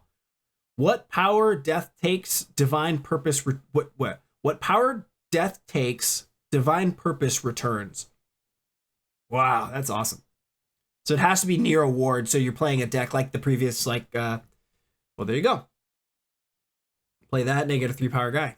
But it has to be near it. So it's more of a defender probably than an attacker. But if we see a lot of ward in the set, who knows? On turn 1, it sounds pretty good to me. Turn 1, you play that turn 1 and then play it. Not bad. Zombie Horde, 5 for 5. A blundering blanket of ordinary dead. Oh, wow, look at all those zombies. Wow, I can't wait till this almost looks like Where's Waldo. I could look at this for hours. It can't move to defend, so it's just like a skeleton, but it's 5 power instead. I'm sure there's ways to cheat this onto the field. The living were as reeds before a fire, and the dead as ash upon the earth. Oh, this is just so thematically cool. The Muddy Pigs. Oh, hi, piggies. Hey, guys. Muddy Pigs. Ordinary beasts bound for the table. Oh, that's terrible. Death Right. You heal 3. Okay.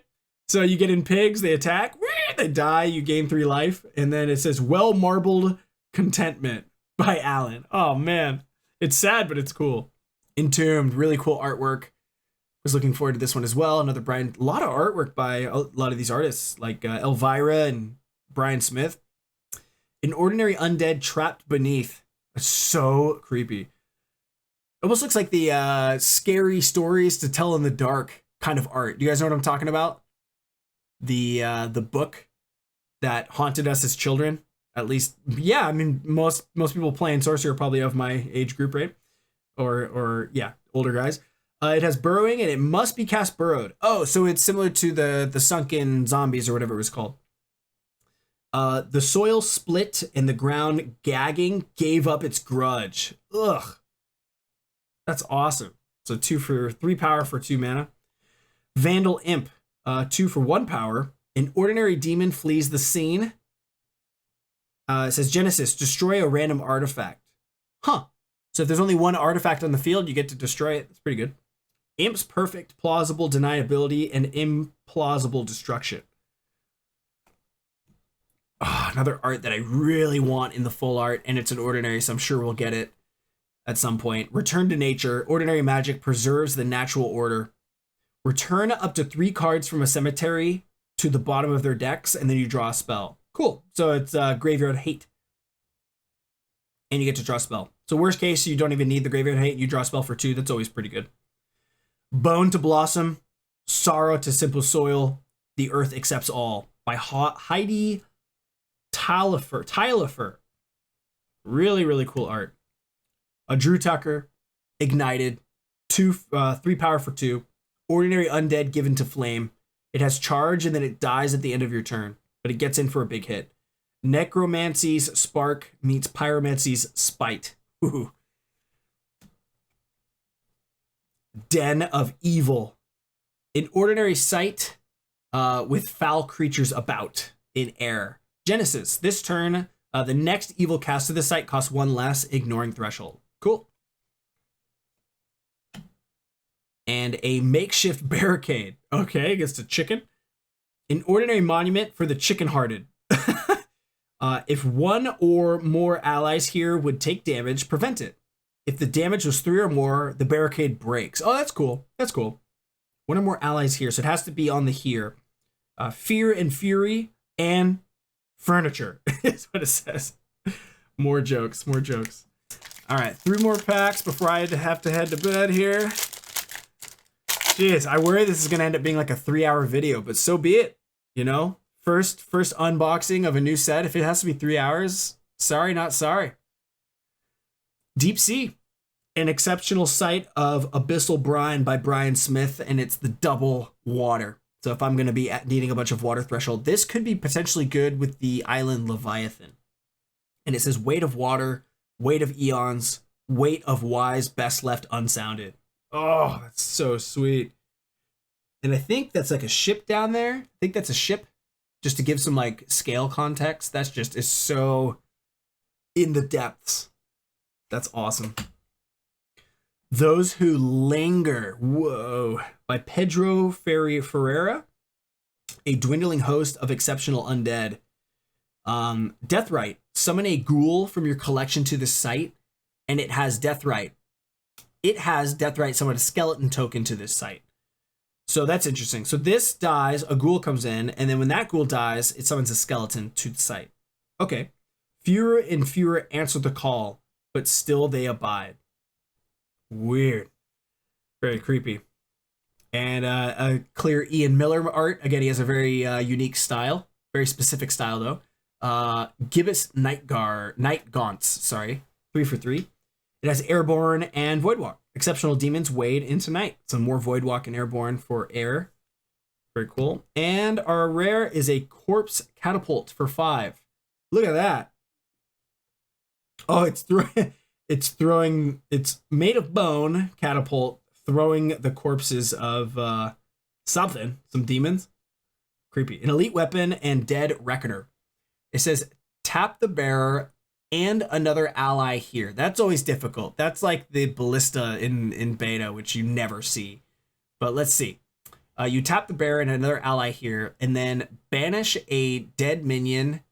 Deal damage equal to the banished minion's power to each unit at a target location up to 3 steps away.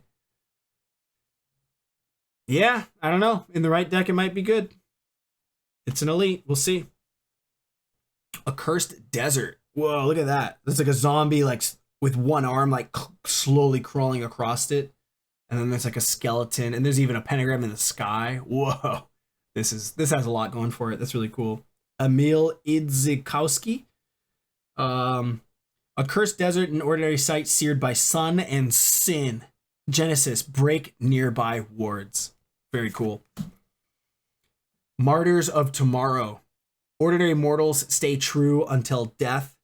Deathrite, ward, and allied minion. Cool. 3 mana, but and 2 power, but it wards something when it dies. There hung a halo, not born of life, but of its willing surrender and noble sacrifice. Cool. There's so many cards in this set. I do apologize that this is going to take so long, but it's not my fault. There's a lot of cards to go through. Static Servant. 2 for 2 in air. An ordinary monster of jolts and volts. Genesis. Each other unit here takes 1 damage. So if you cast it on its own, nothing happens. But if you cast it, yeah, I don't know. Could be good. It's by Braum. It's very cool. Troubled Town, an ordinary sight of locked doors and wary hearts. Very cool art. Genesis, you may cast a townsfolk from your collection to this site. I do not have that yet. Huh. Or if I do, it might be in the ordinaries and I forgot about it. Torch and Pitchfork, an ordinary weapons for common folk. Ordinary bearer has nearby ordinary allies have +1 power. Ordinary bearer, so it has to be ordinary. So it's all ordinary. It's for common folk. An ordinary bearer has nearby ordinary allies have +1 power. So they have to be a bunch of ordinaries. So like, do tokens count as ordinaries? Like skeletons? I wonder if that would work. Maybe not. Fire, steel, and someone to blame is what it says. Like Frankenstein. Ghoul. Vast Desert, an ordinary site of desolation. Deal 1 damage to each minion atop a target nearby site. Oh, is that just another desert? Just an extra desert, right? Isn't that how normal deserts work? Murder of Crows. Ordinary magic accumulates avian animosity. Deal 1 damage to all minions on the surface, and then you may cast this spell from your cemetery, banishing it afterwards. So you get it twice. Deal 1 damage to all enemies specifically on the surface. So that's cool. I guess a good way to get rewards on minions, right? Lesser Blood Demon. An ordinary demon barters in blood.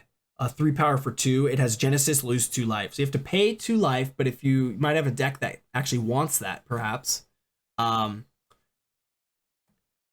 Genesis, lose 2 life. And then it says, a river for kings, a drop for knaves, yet always blood for the bargain. Brian Smith. Super creepy. That's awesome. Freeze. Oh, look at that art. That's another Juan, dude. Juan Machuca, my man. I love it. Ordinary magic of inhibiting ice. Disable a target nearby minion until your next turn. Disable it. Yeah, that's awesome.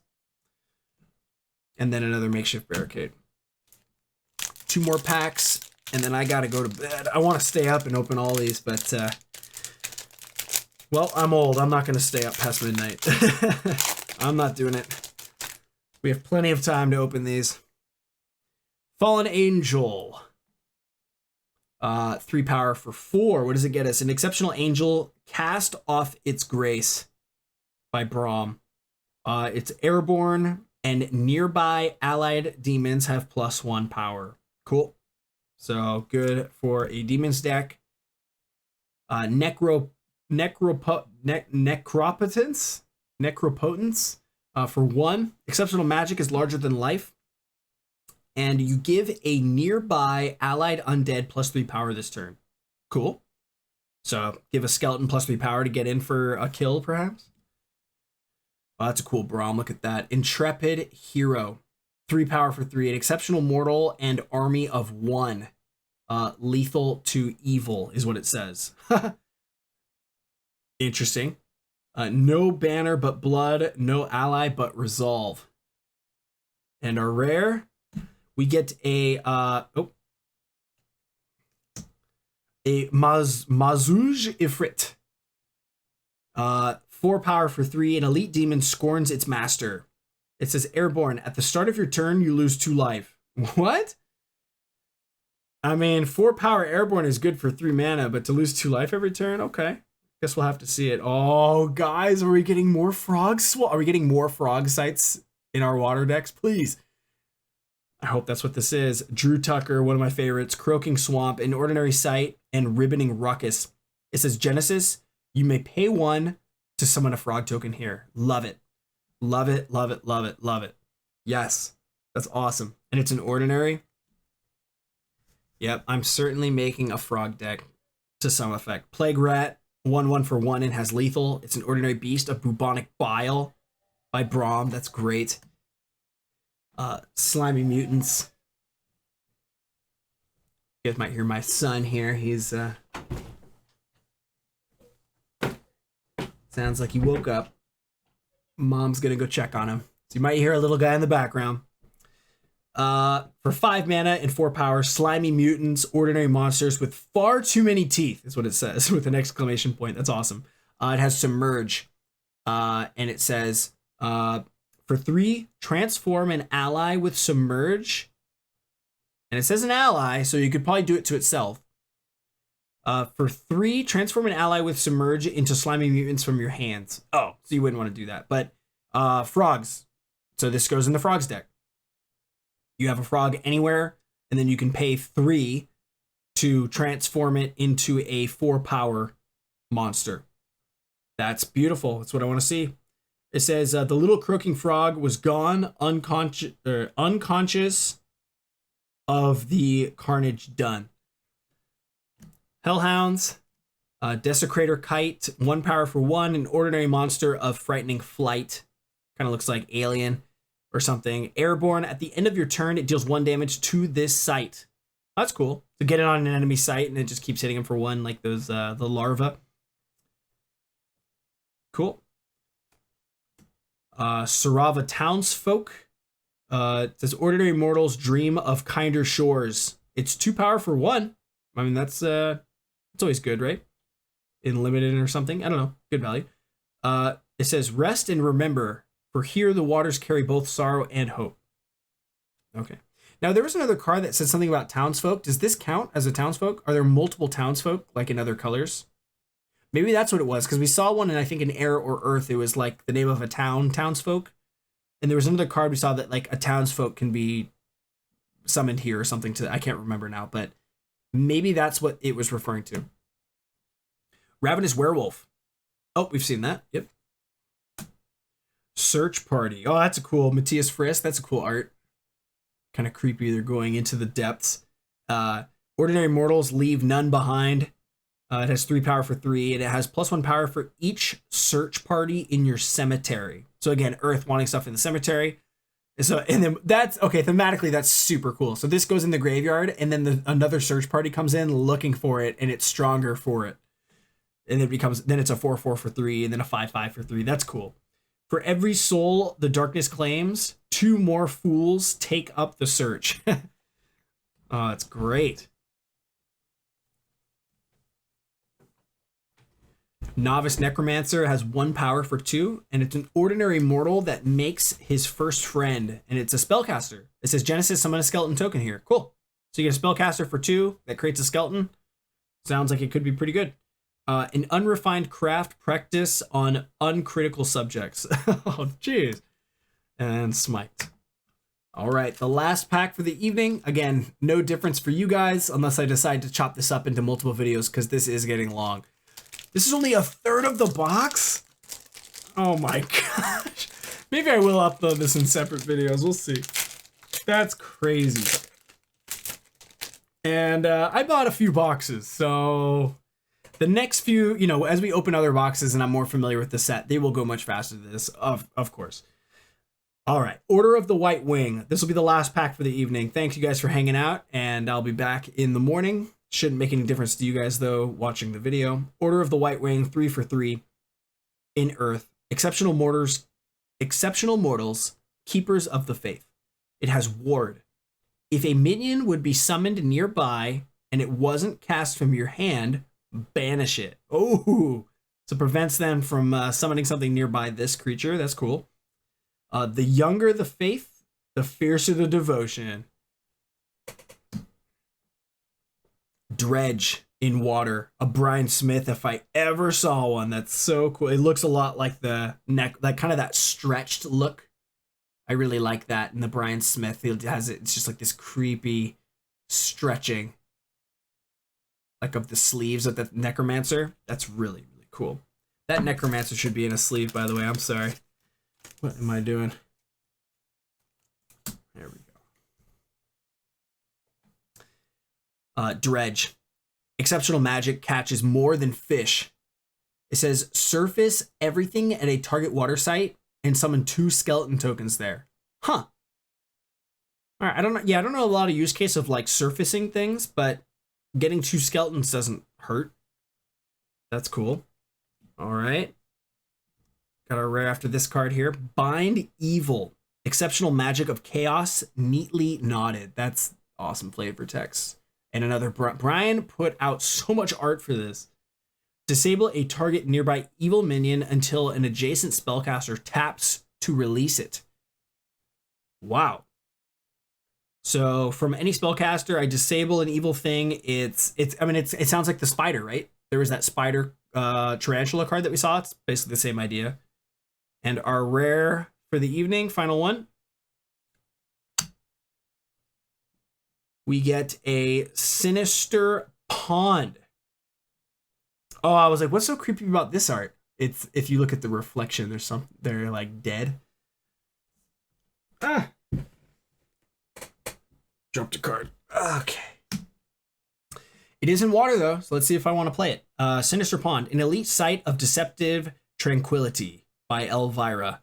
It says mortals here may transform into evil from hand, from paying the difference in cost. Well, that sounds really good. Hang on. So if I have I cast this pond, I get a mortal on top of it. And I want this to transform into an evil. So I have an evil that costs 4, for example. This costed 2. Does that mean I can pay 2 to transform this into a 4 mana? I think that's what that means. And then now thematically, that makes a little more sense than like the art. It's like this is just a mortal. However, you can pay the difference to transform it into an evil minion at this site specifically. That's cool. Huh. Now you'd have to definitely well, I was gonna say you could transform. I was gonna say that pirate ship is mortal, but would you want to transform pirate ship into an evil? Because pirate ship's pretty good on its own. I don't know why I sleeved just that elite, but it's my first elite site, so let's do that. All right, let's go through. Maybe we'll get a foil. Virgin in Prayer, an ordinary mortal of surpassing grace. One of the best arts in the set. It's so good. Lindsay Crummett. You ward an allied minion anywhere on the field for 2. It says, in darkest shadows, the smallest flame becomes a sun. Super, super cool. Exactly what this set thematically is doing. Algae Bloom. And there it is, an ordinary site of Emerald Excess, and it gives you all the threshold. Really cool art. Again, just can't wait to like sit and appreciate these even slower, believe it or not, than how I'm going here. I'm taking my time, but... Open Grave, an ordinary site of Restless Bones. It says, Genesis, you may pay 1 to summon a skeleton token here. Yep. So there's a few cards that I guess similar to the villages, right? There's like different villages in Arthurian legends that create the knights or the soldiers. This creates skeletons, and there's probably multiple. There's an open grave. I think there's an open tomb or whatever. But the same idea. Ice Shards, a frozen fusillade of ordinary magic. Another Brian Smith. You shoot 3 projectiles, 1 at a time. Each deals 1 damage, but melts before the 3rd step. Oh, interesting. So shoot 3 projectiles. So 1, 2. It only goes 2. Okay, so it's limited in its distance. It says Flesh, Frost, and Folly all meet the same end. That's cool to see some more water magic. Okay. Bone Spear, 1 air threshold. Ordinary magic of consecrated calcium. Sacrifice an undead to shoot a projectile from its location that deals 3 damage. So again, skeletons. It says Acupuncture from the Afterlife by Doug Kovacs. That's cool. Moss Troll. Screamer. Gift of the Raven. We have seen that. Flaming Skull. 2 for 2. An ordinary undead crackles and casts. It's an airborne and a fire spellcaster. Cool. So flyer for 2 is already pretty good, and then spell casting with specific spells could also be very good. Shogoth and Lash. All right. Whether or not I'll split this into separate videos or keep them together or not, I'm not really sure. But that is 1/3 of a Gothic booster box. So if you're on the fence to buying one, you're looking to get one for 160, 150, 130 bucks. I don't know, man. That's pretty fun. I'm only 1/3 of the way through, and I feel like we've already gotten some really cool cards. So thank you guys for watching, and I'll either see you in the next video or I'll see you right. Greetings and good morning. We are back. I also, it is the following morning. Got some tea here. I'm also going to try to use my webcam's autofocus, so just bear with me if it's not great, but I just realized from yesterday's recording it was kind of hard to hold the cards like perfectly in focus, so let's give it a try. A work in progress, but you guys bearing with me as I get through all of these, ironing out all the issues means that the next video will have less and less issues, right? Until hopefully we don't have any issues. Let's see if this focus is okay. I might have to get it really close. So that focus is okay, and then if I get down here, how's that? Uh-oh. All right, I'll keep playing around with it because I usually hold it about here. We've got the Road to Perdition, an exceptional sight. Each step a judgment. Genesis, target nearby evil gains or loses 1 power this turn. Red Mane Hyena.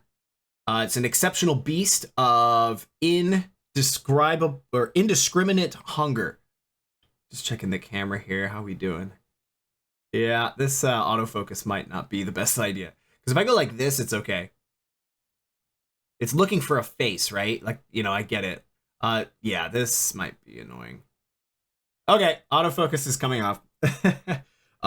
Either way, it says Genesis, banish up to 3 cards from cemeteries, and then if any of them are demons, this becomes 1 and gains +2 power permanently. Oh, that's interesting. So if you so this comes in and you banish cards from graveyard to graveyard hate, and if any of them are demons, this gets permanently buffed into a 4 power. Seems really good. What the lion forsakes, the hyena perfects is what it says. That's cool. Thematically really cool too. Let me just quickly turn off the autofocus. Bear with me here. I'll go ahead and look at the next card while we're doing that. Guardian Angel. Wow, that's cool. Heidi Talifer. All right, just finding that setting. Appreciate your guys' patience here. So I'm going to turn off autofocus, and we're going to focus it about, let's say about yay. And I'm just going to try to hold the cards. Let's see. You know, like here, and then if I hold it there. All right, thank you. Sorry to do that live. Video's long enough as it is. Guardian Angel, 4 mana for 3 power. It's an exceptional angel that protects and guides. Airborne, really cool art. Very biblical looking art. Although it's kind of like a, if you look closely at the joints, it almost looks like a puppet. Huh, I wonder what the symbolism is there. I'll have to analyze that more later. That's cool. Genesis, fly to a weaker allied minion to ward it. Oh, that's cool. Interesting. So it's like, it's the opposite of flying a weaker minion and then striking it. This gets to fly to any, and it flies to it. That's cool. So a lot of cool stuff in air. All right, and our first rare for the morning is an Ophanim. 6 mana and 3 air threshold for a 4 power elite angel, wheels within wheels. Is this a, I'm not sure if this is like a biblical reference. I mean, the word Ophanim sounds biblical to me, but let me know. Brian Smith, like, is this like, I know there's like descriptions of, you know, biblical creatures that are like lions with eyes covering them and wings, and the seraphim and the Nephilim and stuff like that. I wonder if it's the Ophanim, right?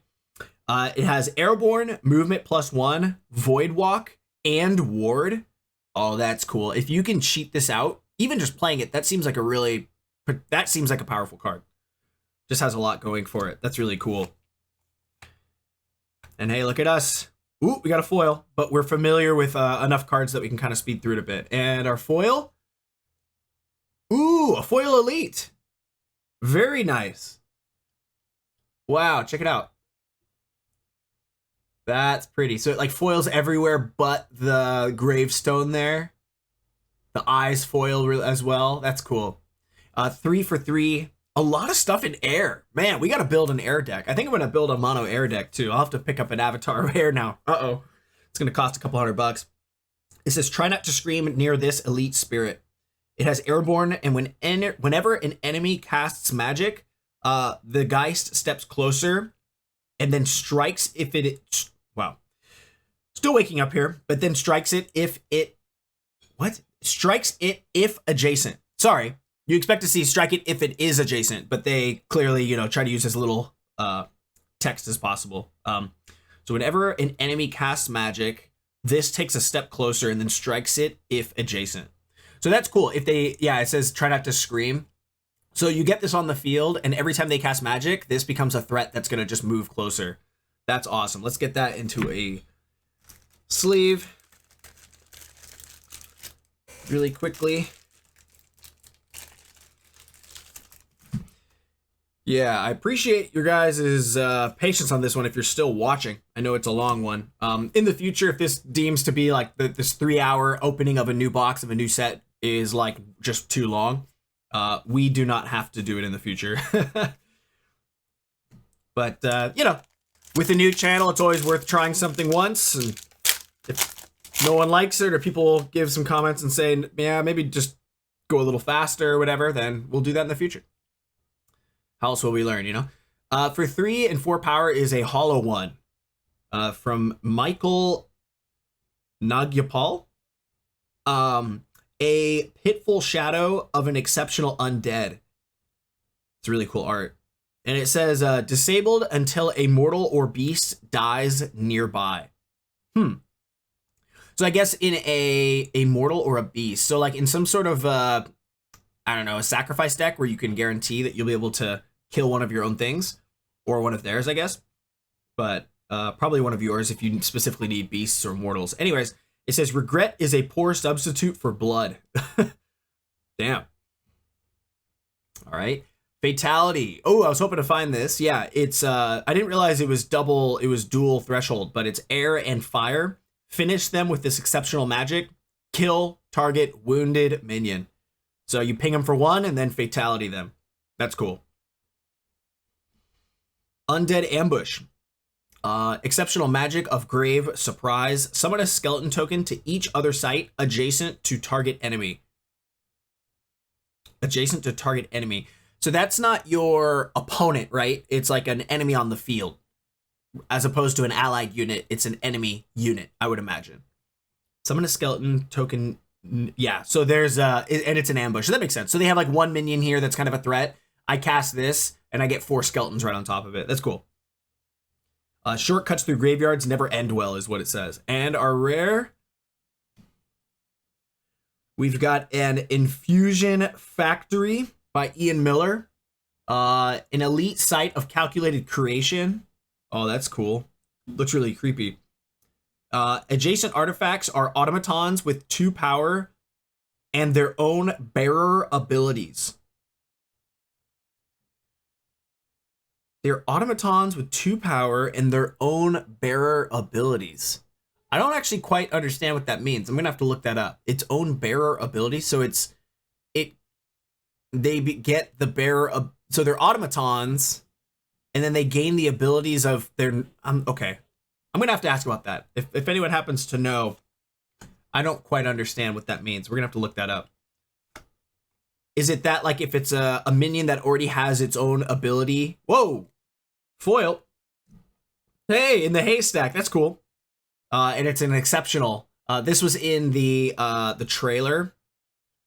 So that's really cool to have that in the foil. That's a really awesome artwork. It's so creepy. There's just something so weird about it. Like, I'd be curious to hear an interview with this artist on like their inspiration for this. It's almost kind of like that like Junji Ito kind of vibes where it's like on its surface, on paper, there's nothing scary about this. It's just off. Something's just strange. Why is there this huge haystack? They're climbing it. They're on top. It almost looks like it's going to engulf them. Why are we viewing it from back here? Is there something watching them go into it? Something just unsettling about that. That is really, really cool. And it says, good luck finding anything at this exceptional site by Drew Tucker. Opponent's deck searches are limited to the top 3 cards. So if they want to tutor or do a common sense search for a specific card, they can only look at the top 3, which I think is really cool. So this has tutor hate. Seems like Eric's Curiosa is being careful to not let anything get too powerful. Like Ring of Morrigan, right? They came out with River of Blood. Common Sense, looks like they came out with Haystack. So seems like they just don't want any particular mechanic to get too powerful. And to help mitigate that, they've just created tools to help you be able to, play against it. If it becomes part of the meta, then everyone will include them in their deck, right? Ghost Town, kind of I was gonna say Western, but it's not. It's more of like the theme is Gothic, right? But more of a Gothic kind of vampiric looking ghost town. Once an exceptional site, but now gutted by greed. It says Genesis gain 1 this turn. Hey, cool. Well, that's cool. I mean, it's essentially a free lone tower, and it's colorless. Wow. So anyone can ramp up with this thing. It doesn't provide any threshold, obviously. But that could be really good. Driftwood Morrows, 3 for 3. Colorless. Exceptional automatons. Buoy the Belligered. Another one by Michael. And nearby allies can't be submerged. Oh, interesting. So I guess this could be used in one of my water decks, for example, if I had a lot of frogs. Well, it says can't be submerged though. So you, okay, I was gonna say, like, although frogs survive submerging, perhaps it would be nice to prevent the submerging so that they don't have to like come back up. But then you're assuming your opponent has submerge effects, which not everyone will. So I'd be curious to see how this gets used. I'm gonna read the poem. The lake presumed a form or three of waterlogged anatomy, right? Sorry, I was thinking automaton. I'll read that one more time. The lake presumed a form or three of waterlogged anatomy, no longer spar, nor root, nor bone, but purpose risen upon its own. Oh, I like that. That's cool. I love the poems. Begone! Yes, definitely got a biblical reference here. There's the man himself. And he says, begone. For 3 and 2 red threshold, we have exceptional magic. Casts out the wicked. Banish an evil minion anywhere in the realm. Wow. So that's evil. This does nothing against a deck who does not run evil. Silver bullet. Doo-doo. Nice. I know that this card pulls things out of the collection, I believe. An elite relic pinpoints the problem. It says bearer has tap, sacrifice silver bullet, and this unit may cast an exceptional spell from your collection. That's cool. I know this has been spoiled. You guys have probably seen this. I just forgot that it was specific for exceptional spells. So I'm sure there's one for common spell or ordinary spells, one for exceptional spells, but that's interesting. So if in your sideboard you maybe have 4 different exceptional spells, one of each is very good against a specific archetype, then you find this. The bearer does have to tap it, but you give it to someone and they tap it, sack this, and then they can cast that spell. And it comes from the caster or from that minion that's equipping it. That's really cool. Really excited. Really, really looking forward to playing with the collection as part of just a new part of the game. It's something we haven't had. And check it out. We are familiar with all of those ordinaries. Look at us growing up. On to the next pack. We're speeding up already. So yeah, the next unboxing we do, it'll, aside from looking for curios, hey, the Persecutor. Nice. Very nice. I believe this is in the precons, right? A buddy of mine actually pulled a foil of this, so I'm envious, or I'm jealous of that. And this was in the exceptional slot, just for reference. Some people were asking me, because I've had avatars in the rare slot so far. I think I've also seen them in the common slot, and this one's now in the exceptional. So I don't know if that has any sort of rhyme or reason to it, or determines how rare it actually is.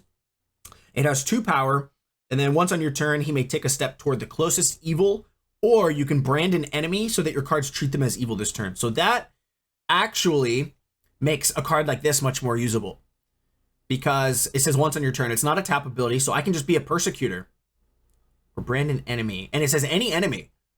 That's potentially superpower. So I go Persecutor. I think your 8/8 guy needs to go, so I'm going to brand him as evil, and then I'm going to banish him with Begone. Okay, all right, that's really cool. Really like the art on that. Zon D. So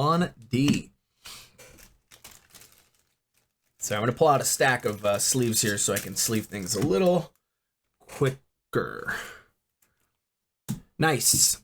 So this might be kind of like the equivalent of, in Arthurian Legends, you got a lot of the unique knights, but they weren't all actually unique. Because there's 13 avatars in this set, I mean, we've got, this is 1 box, so we've pulled 5 avatars. I imagine that that's kind of the equivalent for this set. Enduring Faith says exceptional magic, tempers true resolve for 2 mana. Ward an allied minion, and then until your next turn, it takes damage for its nearby allies instead. Oh, that's interesting. Ward an allied minion, and then until your next turn. So, good way to negate damage that's incoming. And it says, it was not faith that burned, but what stood in its name. Huh. That's cool. I love this one. I saw this one on Curiosa.io. This one is one of my favorites. Brian Smith. And it's just because it's so hilarious, but like, I'm not making fun of the art. It is hilarious, but in a great way. The active volcano, and it's just like, oh, it just gave me a chuckle. I love it though. It's beautiful. It is like There's something really eerie and creepy about it. In addition to, I find it very humorous. It's just some guy's face. An exceptional sight of Molten Mystery, and this is one that this is the one that provides 2 double red. So we've seen, I think, all of them now, or at least 3 of them. And I haven't been reading the flavor text. It says, what power, what purpose, what people dared forge a face in living fire. Ooh, they forged that. That's interesting. So there's actually some context for it, I suppose. I love it. That's great. Brian Smith absolutely crushed this set. Ooh, this is maybe our... How many uniques have we gotten? I think only 1. I think this is our 2nd elite in the entire box. Temple of Moloch. Oh, dude. All right, if that doesn't look Revelations biblical, I don't know what does. It is a unique site of sacrificial sacrilege. Once on each player's turn, they may sacrifice a minion here to gain 2. Wow. So again, it is fire threshold, but I think as like a frog player, right? Maybe you put this in Steam, or I guess anything that runs tokens. You get anything on here, move you could even like, spend the move action of a skeleton here and then sacrifice it. It's not a tap ability. Move, gain 2, play this card, move it on there, sacrifice it, gain 2. That looks freaking awesome. Wow. The Temple of Moloch. Well, I think it goes without saying that I really, really love this set so far, and we haven't even gotten to play with it yet. Drown is one of my favorite arts in the set for sure. So I would imagine and hope that you guys are equally enjoying this as much as I am. I can't even describe how I'm excited I am for this. Holy Nova, a purifying pulse of exceptional magic. Deal damage to each enemy at affected locations, and then you may break an allied ward to center the spell on that location instead of the casters. Wow, that's cool. So it can go to any nearby spot.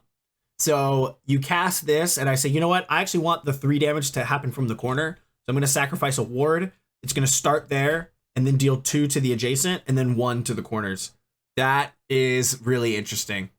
Using the wards and sacrificing them is really, really cool.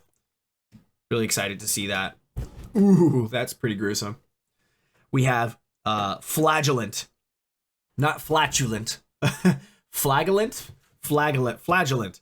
2 for 2 in fire, an exceptional mortal of disciplined flesh. Ooh, so he's doing that Catholic self whipping of the back. Really, really gory, really gruesome. By Lindsay Crummett. Whenever Flagellant takes damage, you heal 1. So he wants to take damage, but he has to survive the damage. And then each scar brings us closer to Rapture. Jeez. That's terrifying. Really cool. Onslaught. Wow. Another one by Juan, dude. I'm a new big fan of Juan Machuca. It is in Fire and Earth. An exceptional magic of Frenzy given form. This turn, allies gain 1 power, charge, and can't be immobilized, silenced, or disabled. Wow. Momentum makes a fine commander for only 3 mana. So it's specifically this threshold, but you have a bunch of stuff going, and then you, I don't know, cast something with charge, but they have a Babbling Brook. You play this and say, never mind, everything has charge, swing in. Seems really, really powerful. Wow. Malachim. That's another biblical reference, I believe, right? An elite angel stands against the night. I think it is. Malachim? Anything with him, right? Sounds angelic to me, but for 6 power, 6 mana, 3 earth threshold, 4 power. It is airborne. It comes in with ward.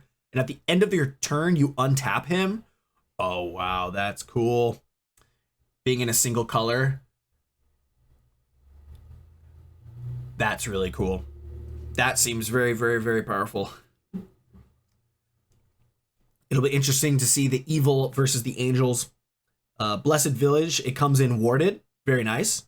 Jeff A. Mangus. Really like this art. I remember seeing this previewed and noting that I really liked it. Gift of the Serpent. Give an allied minion lethal this turn and then draw a spell. Nice. Displace. Ordinary magic where you least expect it. By David O'Connor. Teleport target minion, artifact, or aura 1 diagonal step. That's interesting. Really, really interesting art there. They're kind of using like Trick of Mirrors, and I'm not quite sure actually. I can't wait to look at that more. Airborne Fire Spellcaster is the Flaming Skull. I think we've already looked at that, but if not, that's what it is. Silent Hills. All right, we're making some progress here. Maybe this video will be less than 3 hours after all. 2.5, I think, is as far as it needs to go. But hopefully you just treat it more like a podcast than something you're actually sitting and watching. Hauntless Head. For 1 mana, you get 2 power in air. An exceptional spirit in search of some body. That's cool. Spellcaster and Void Walk. At the start of your turn, the Hauntless Head teleports to the top of a random side or void. Nice. So we're getting more of that. I forget the name of the other card, but there's one in 3 power, I believe, currently in the game that at the beginning of your turn, it teleports. Really, really fun card to play in air deck. So air is getting a lot of cool things. I'm now very tempted to get an avatar air and build a deck around this. This seems really cool. And I think it's in Latin, but it says Josette sin trunco nomen. Maybe Italian, maybe Latin. I'm not sure. But we'll have to look that one up. Someone translate that. I know I will over the course of the year at some point. Ferryman's Coin. An exceptional relic. Buys passage beyond. Another Elvira piece. You banish this coin and gain 1 mana or banish up to 3 cards from any cemetery. Banish this coin, you either gain 1 or you banish up to 3 cards from a cemetery. Cool. So you can just cash it in for extra mana, or if you need Graveyard Hate, you can do that too. A little flexible, I like that. Estranged Loner. I can relate to that. An exceptional mortal with a slimy secret. It says Deathrite. You may summon a horrible hybrids from your collection to this location. And forgive me, but I forget which one that is, which color it is. It's the blue one. Okay, horrible hybrids. Is that the second card we've seen? Or have we already seen that? I wonder if there's multiple cards that can get that horrible hybrids. Injaro Exorcist, another one. I recognize it. I was going to say this looks like one Machuca art. An Elite Mortal and Enemy of Hell. Spellcaster, Genesis. Banish target adjacent demon, spirit, or aura in Earth. So another way to get rid of some auras. That's cool. Nice.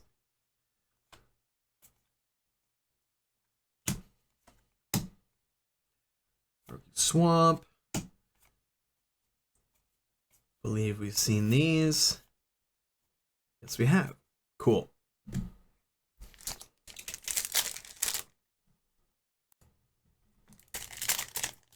By the way, much earlier in this video, I was trying to remember the name of a YouTuber who does all the art, and I just remembered it's a Collector Art House. So my mistake. If you happen to hear me not remembering his name, Collector Art House, definitely go check out that channel. I know they interview a lot of the artists, including Juan Machuca, which I did watch. It was a great video. And then they also go over a lot of like the curios, and it's a big focus on the artwork, but they look at curios too. So just wanted to make sure I got that name right. Vesper Swarm is 5 mana and 4 power. Exceptional monsters. Paint the town red. That's a Brian Smith. There's so many Brian Smith artworks. This is nuts. I'm curious how many in total they did. I'm sure if you go on Curioso, you can just filter and check. But if I ever see Brian Smith at an event, I'll probably have to have him sign one of each. It has Airborne, and then once on your turn, you may fly to a wounded minion. That's interesting. Fly to it, not toward it, to it. So something I move and attack, it gets wounded, and I fly to it. I wonder if I move and attack and something dies, that's probably not wounded, I would imagine. It probably has to take damage and survive. Abyssal Assault. Ooh, more exceptional water magic. Of Tentacular Bombardment. I don't think we've seen this yet. For each point of its power, an allied monster may deal 1 damage to a unit in a square near it. For each point of its power, an allied minion may deal 1 damage to a unit in a square near it. Meaning, if I have a 4 power monster, I can essentially cast this and deal 4 damage to a nearby unit, is what this says, right? It's worded very strangely. I wonder why it's worded that way. For each point of its power. Why wouldn't it just say, like, an allied monster deals damage equal to its power to a nearby unit? That's essentially what this says, right? Am I reading that wrong? I'm not sure, but I mean, if they just wanted it to sound cooler, sure. For each point of its power, an allied monster may deal 1 damage to a unit in a square near it. Or is it the fact that you can do it multiple times? Maybe that's what it is. It's like, I have 4 power, I'm going to deal 3 up here and then 1 over here. Maybe that's what it is. Sounds very useful. And a new elite water. Yes, give me more water. Call of the Sea. The sea's elite magic beckons us home. Oh, Aronja art. Again, Aronja art is also now in my personal list. This is incredible artwork. They're like ghosts getting called back into the sea. Minions adjacent to target water site step toward it. Then submerge all minions there. Beautiful. So just pull, it's basically undertow and then submerge them. And it says, moon mad and mindless, they marched with the tide. That's awesome. I'll definitely be playtesting with that.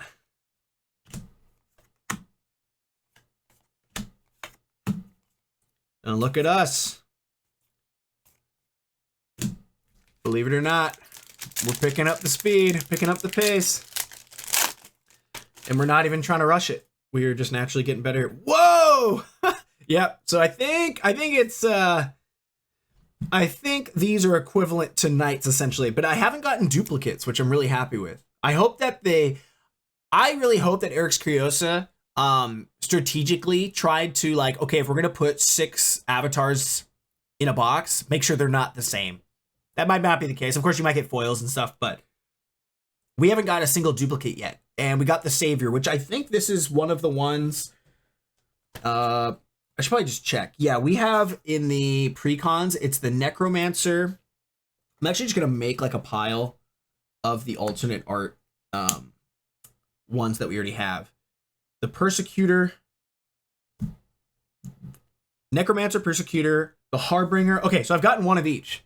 I've gotten a foil of the Harbinger, and then all the other ones are just, alternate arts of the ones that come in the precons. So just so I can kind of see how many I still need to get that are not in the precons, but still really, really cool to get the alternate art. This artwork's really, really good. It's an Elvira piece. Your avatar delivers us from evil.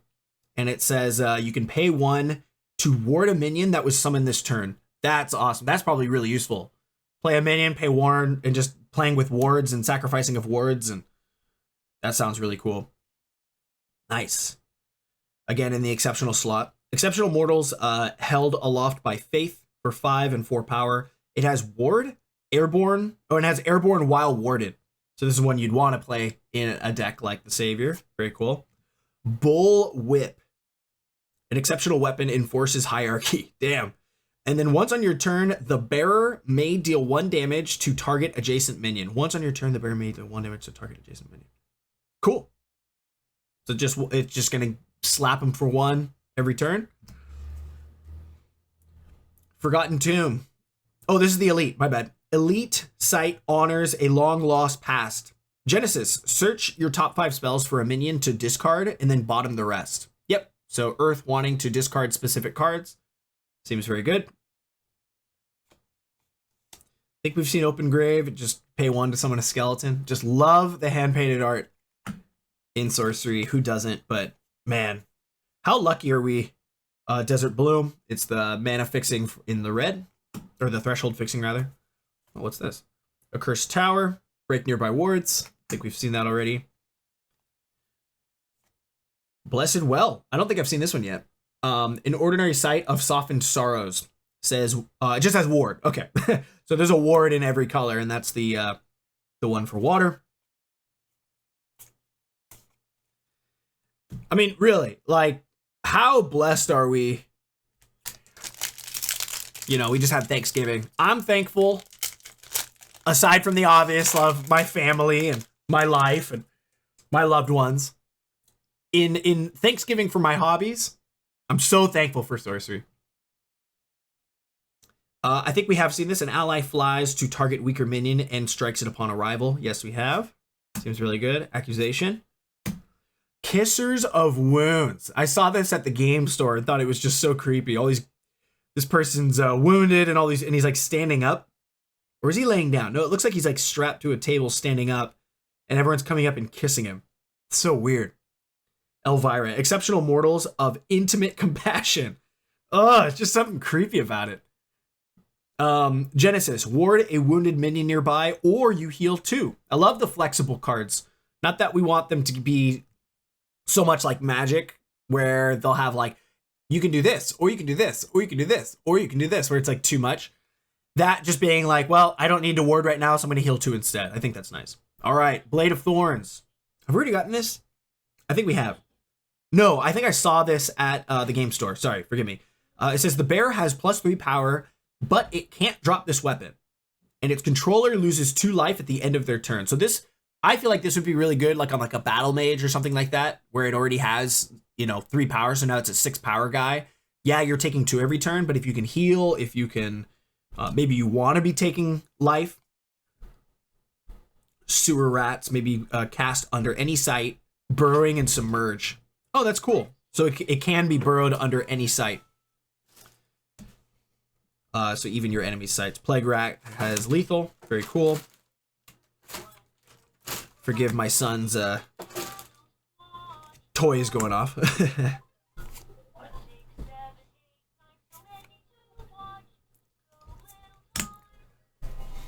The audio from that is forever burned into my brain. Deal 1 damage to each minion at a target site in this body of water. Love it. Yeah, so Genesis lose 2 life. So again, if you somehow, I don't know if there's many cards that benefit from losing life, but there seems to be a good amount of ways to do it.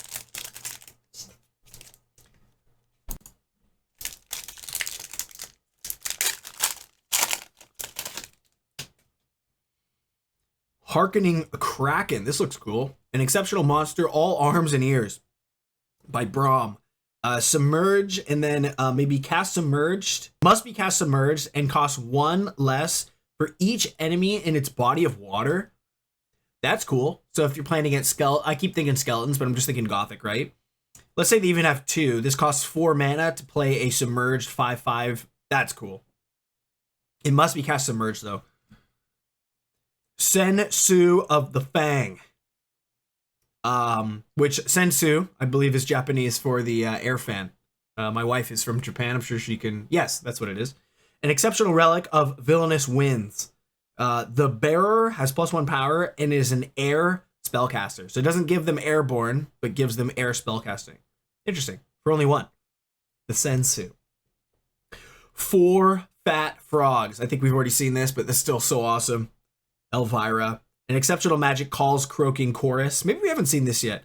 Summon 4 frog tokens to an allied site for 4. You guys, again, I keep saying it. You better believe we're building that frog deck. Heyo! Asmodeus. Amadeus? A unique demon explodes onto the scene. So it's 5 and 3 fire threshold for 3 power, and it says stealth. And then if you break your stealth, destroy everything else here, including this site. Oh, wow. So you can just pay 5, have this come in, and go destroy everything but this card, including this site. That's cool. And it says he arrived fashionably late, of course, but ruination was right on time. It's a little bit of a unfortunate scratch on the card. I don't know if you can see that. So it's unfortunate that the unique has a scratch. That doesn't appear to be part of the art. I think it's a physical damaged card. That's sad, but not the end of the world. So that is our 3rd unique.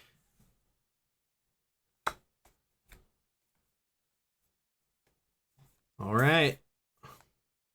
Yeah, those first dozen packs or so for a new set take a long time to get familiar with all the cards, but the Open Mausoleum, pay 1 to summon a skeleton. Now we have seen them all. We're just flying through them. Soon we'll be doing box openings where we just look at the rare in the foil. But we're not rushing this. Namo Monitor by David O'Connor. That's a cool. I really like this. Looks like a sci-fi fantasy art. That's really cool. An exceptional monster soars alien seas, so it is like a sci-fi. It has submerge and void walk. That's cool. All right, so we can potentially add some void walk into our water decks. I love that. I really want to play around more with void walk. Skeleton mage, an exceptional undead imbued with arcanum. It's a spellcaster. And it says, Genesis, you may cast an ordinary magic from a cemetery, banishing it afterward. And it's from a cemetery. So it's another thing is if you're playing like Earth and putting stuff in your grave, there are cards like this that can steal those cards. So you'll have to be wary of that. Its fingers still trace patterns of forgotten charms. Really cool. The Death Knight, an exceptional commander of the undead by Dan Seagrave. Other undead allies have +1 power nearby. That's cool. With Rotted Breath, the creature raised a ragged battle cry, and the shuffling corpses around him responded in return. And we get a elite mortal finds meaning in chaos. The Stargazer, David O'Connor. Cool art. Genesis, draw a spell for each minion in the void. Oh, wow. All right, well, there's your Voidwalker deck. You get 3 things in the void and then cast this and you draw 3 spells.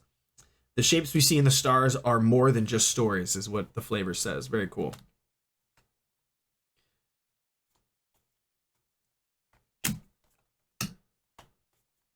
I don't know what curios to look out for, and this may be incorrect, but someone did say that the curios in this set are a little bit less conspicuous, in that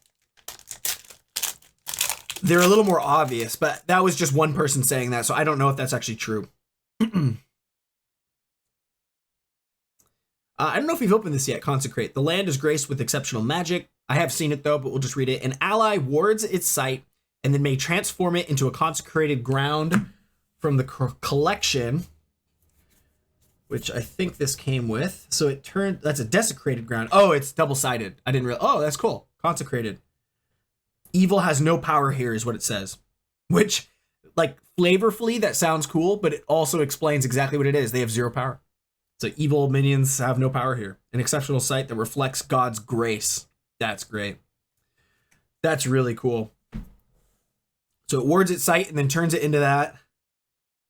And what, I'm assuming it's colorless. Oh, it is. It's Earth Threshold, where desecrated ground is the Air Threshold. So this fits in an Earth deck. So you don't lose your Air Threshold or your Earth Threshold. Forgive me. I'm tired from last night staying up so late opening these. Stygian Archers for 3. Exceptional undead with wrought fletched arrows. It has ranged, and it says whenever this card kills an enemy, summon a skeleton token where it died. That's cool. And then the Forsaken Crypt. It says for 2 Air Threshold Genesis, you may cast a ghoul from your collection to this site. By Matthias Frisk. Awesome. Hey, another unique, and it's another kind of sci-fi looking one. Look at that. Another David O'Connor, who is obviously getting commissioned for the space looking stuff.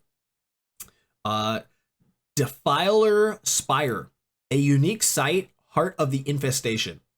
It says sites occupied by evil have at the end of your turn you lose 1 life. Wow. So you play this against someone who's playing evil, and they take life every turn at the end of your turn. Oh, it's at the end. Okay, so you'd play this and then pass the turn, and then they have to get evil off of their. Well, it's any site. So even if they put it onto your site, it wouldn't matter.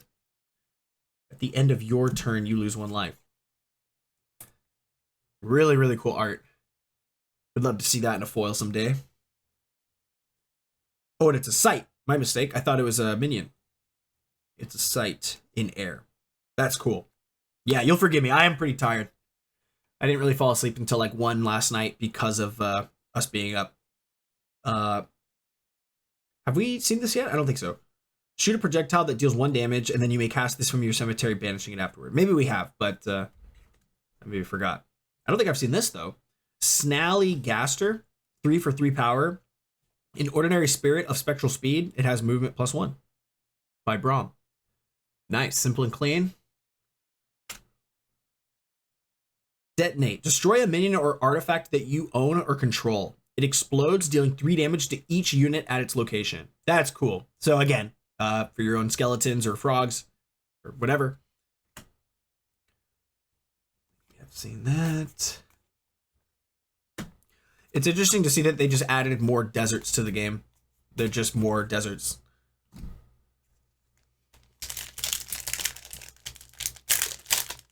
Be interesting if they added like more rivers, right? Centerfee, we have an exceptional fairy, Ash in her wake for 2. Genesis, target adjacent site is silenced and provides no threshold while this card is in the realm. Hot Wheel, 4 for 2 power, an exceptional undead of hurting hellfire. It has Genesis, rolls forward 2 steps, striking another unit at each location it enters. So it's an undead, right? So it enters here, 1, 2, and it rolls forward. So you can't go like 1, 2. It's not a movement. It's a roll forward. Okay. But it strikes them for 2. And it says it just ain't the same without the flame. Yee-haw. All right. Getting a little goofy. That one's getting a little goofy, but I'll let it pass. Oh boy. Wave of Eviction. Exceptional magic waves goodbye by Elvira. An allied water site overflows in a cardinal direction, flooding sites there this turn and carrying away enemies 1 step. Okay, wait, hang on. An allied water site overflows in a cardinal direction. So let's say I choose left. Flooding sites there. Sites, multiple sites? So does it do a wave in a complete column? Let's assume it does. Flooding sites there this turn and carrying away enemies 1 step at a time. So I guess what that's saying is, like, let's say this is a water site. I cast this. It overflows completely across the realm. There's an enemy here. It takes it 1 step this way, and then it floods here, takes this and the other one step. So it carries them like completely, almost like a snowball. Correct me if I'm wrong, but that's how I read it. I'm going to have to look up the FAQ for that. Sounds awesome, though. Definitely adding it into the water deck. And our rare is the Release the Hounds. Elite Magic lets go of the leash. Summon 2 Hellhounds from your collection to your avatar's location, and they gain charge this turn for 7. Ooh. Okay. Cry Havoc and Let Slip the Dogs of War. Shakespeare. Interesting.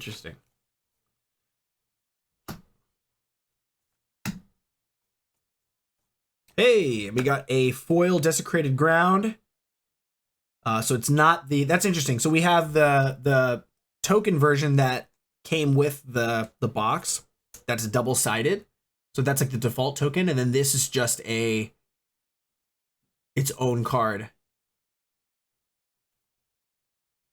Very cool. So it's the opposite, and evil units have +1 power. That's awesome.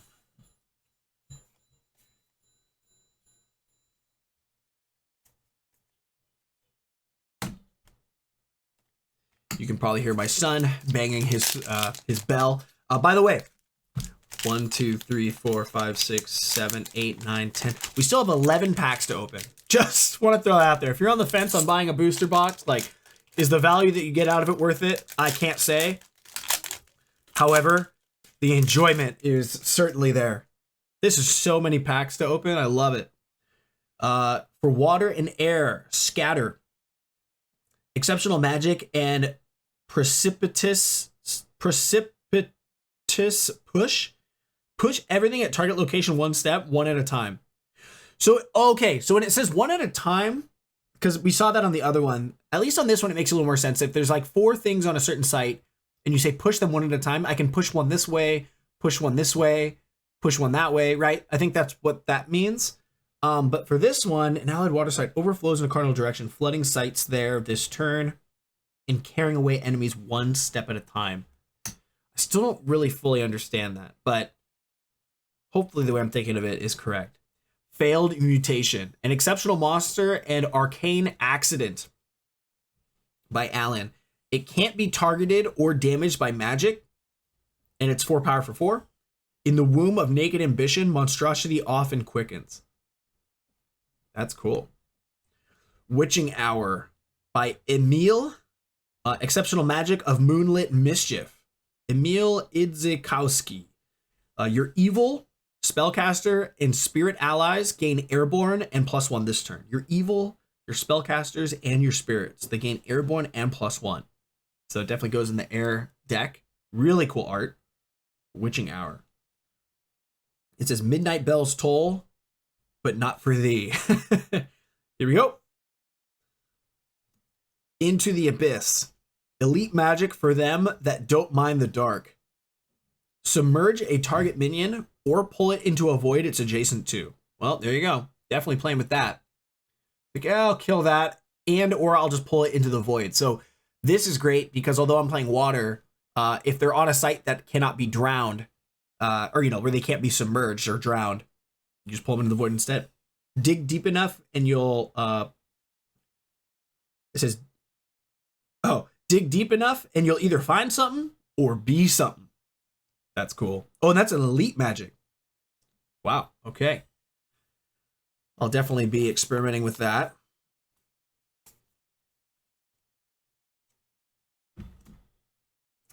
Really love the Blessed Well. Who's the artist? Truett Parrish. Really, really, really pretty. 10 more packs, ladies and gentlemen. Thank you for sticking around. I know this is a long one, but I really didn't want to rush through this. Corruptor Freak, 3 for 3. An exceptional demon spoils all it touches. Another Brian Smith. At the end of your turn, deal 2 damage to this site. So you move this, get it onto an enemy site, and deal damage to it. Raise for 4. Exceptional magic lays waste to Empire. An ally destroys a site it occupies and all artifacts there. A sip of coffee here. An ally destroys a site it occupies and all the artifacts there. That's interesting. So at the very least, you can move something with charge onto something, or just move onto it and then destroy their site. Avenging Angel, an angel of righteous wrath, 4 mana. An exceptional angel of righteous wrath, airborne, has charge and lethal if an ally died on your opponent's last turn. Okay. That's interesting. So it's like vengeful. Huh. Something died last turn. All right, it's my turn. I'm going to bring this in. It has charge for 3 and lethal, and I'm going to swing it and kill you. Nice. The Returned King, Brian Smith. I was really hoping to get this. Someday I'd love to get this in foil. For 6 mana, 2 Earth Threshold, and 3 power, just because the art is that cool. It's a unique undead triumphs over death, and it says other undead have +1 power. You control all undead. Ho ho! Well, in a set like Gothic where there's undead running around, that sounds pretty good to me.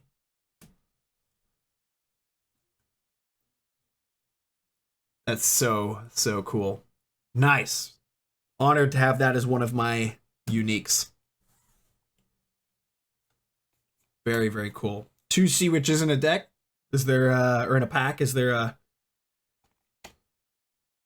Curio? Don't believe so. No pun intended. I will be curious to find what Curios come out. Shallow Grave is our next foil. So we've gotten 4 foils so far. Now this is our 5th. Nice. Matthias Frisk. Genesis, discard your top 2 spells. An exceptional sight of exposed remains.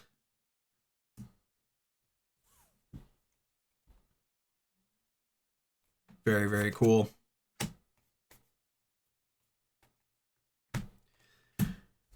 I mean, it goes without saying, but they absolutely nailed thematically what, just the word Gothic. It's a Gothic medieval set. Yes! Oh, it's okay. It's not the unique. We've got the Base of Babel. I did see the the full version of this, and I hope it's okay to say, basically this connects into 2 sites and becomes one big giant art. And then something happens if it becomes the Tower of Babel. So this is the exceptional. So you'd have 3 bases and then 1 unique at the top. So I hope to get that someday. That's really cool. Dan Seagrave, you may build the Tower of Babel by playing the apex of Babel atop. You may build? Yeah. So that's all it does is, yeah, you may build the Tower of Babel by playing the apex of Babel atop this. So it's just, that's all it, yeah. It just needs the top for it to do anything. That's cool. Demon Hunter, 2 for 2. An exceptional mortal comes well prepared. Genesis, kill target adjacent demon. It's like a Van Helsing card. Sword, check. Crossbow, check. Lucky hat, check. All right. Keeping it with the goofy. That's okay though. Frozen Horror, another one by Melissa A. Benson. You can tell by her signature there. An exceptional undead, chills thought and thu. Thought and thu. I don't know what that means. Stealth. Break stealth. Disable other nearby minions until your next turn. That's cool. So for 5 mana, Frozen Horror, 3 power. It has stealth. So you can have it come in, and then when it's most beneficial, all right, I'm going to break stealth. I'm going to disable everything else, and then I will kill them. Because when they're disabled, I don't think they fight back. They just take hits. So that could be really good. Heyo! Lots of unique sites. Ian Miller, unique site. I haven't seen this art yet. That is a good one. That's cool. Really creepy. A unique site of accelerated absolution. It says Deathrite abilities here are also Genesis abilities. Oh, that's cool. So you cast this, I mean, maybe like a Death Speaker deck, you play this, and then you play a card with Deathrite, and it Genesises. And then when it dies, it'll obviously do its Deathrite at another time. But that sounds really, really good. You'd obviously have to build a deck around it with cards that have Deathrite abilities. Very cool. So I think we've gotten 3 unique sites and 2 spells. So we probably have 2 more uniques to pull, I would guess. I think that's kind of the going rate, but this is also a new set, so we'll see.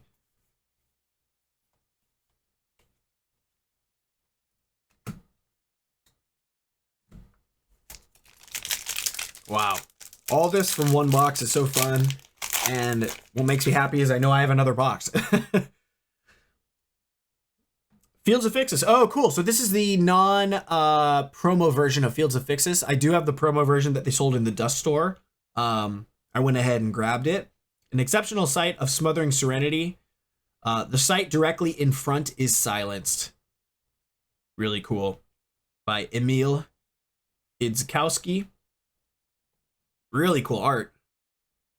Just like blankets the site in cobwebs almost. Very cool. Mandrake Jars. Love to see more artifacts and relics. An exceptional relic of Botanical Boon. And it says that the bearer has +1 power and is an earth spellcaster. Interesting. So yeah, there's a lot of earth spellcaster, water spellcaster abilities. And we get a non-foil Harbinger. So I guess I could sell my foil Harbinger to fund more Gothic and just use this one. Or the one that came in my pre-con. Cool. We got an extra one. And our rare is Gloam Toads. More frogs. Just going to rearrange this, sorry. So we did get a duplicate, but that's only because one was a foil. Elite monsters eat all they can reach. It has Immobile. For 5 mana and 6 power, and it says tap. Drags in a target adjacent unit and may strike it when it arrives. Oh, so it's like it's like a really strong but less ranged Pudge Butcher. But it just sits there, it's immobile. I'm gonna tap it and pull in something and strike it for 6. Wow. Sounds really cool. Again, being in water, I will definitely be playing around with all of the water cards. Don't ask me why water is my favorite. I'm not really sure. I just really enjoy the art of moving things around and pulling things downstream and drowning things. It's just, I'm not even necessarily like a control player in other trading card games, but and I don't know if that really classifies as control. But just being able to manipulate the field is really fun for me. Gravedigger, an exceptionally down-to-earth mortal. Okay. Genesis, burrow target adjacent undead. That's cool. And it says, I'm going to need a bigger shovel. So a lot of jokes on this one. Down-to-earth mortal, I'm going to need a bigger shovel. Thumb screws. Ew. Oh, look at that. An exceptional device, inching inducement. Whenever a nearby avatar casts a spell, they lose life equal to the number of spells they've cast this turn. Wow. By Alan. So,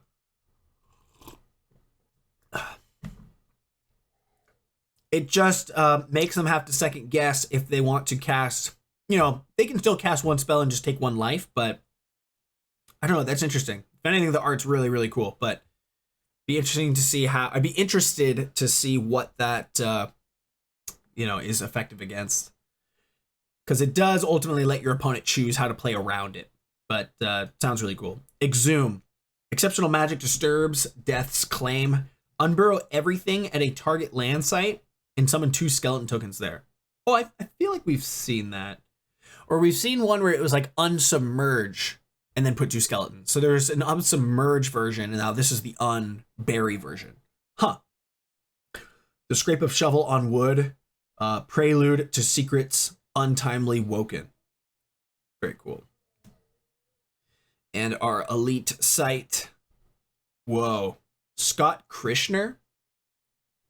Really like this figure here. Plague Pits, an elite site to burn out the blight. Genesis, if there are 3 or more dead minions, banish all cemeteries. So it's pure graveyard hate.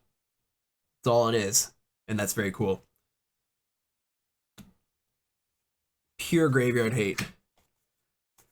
More frogs, more frogs. Love to see the frogs.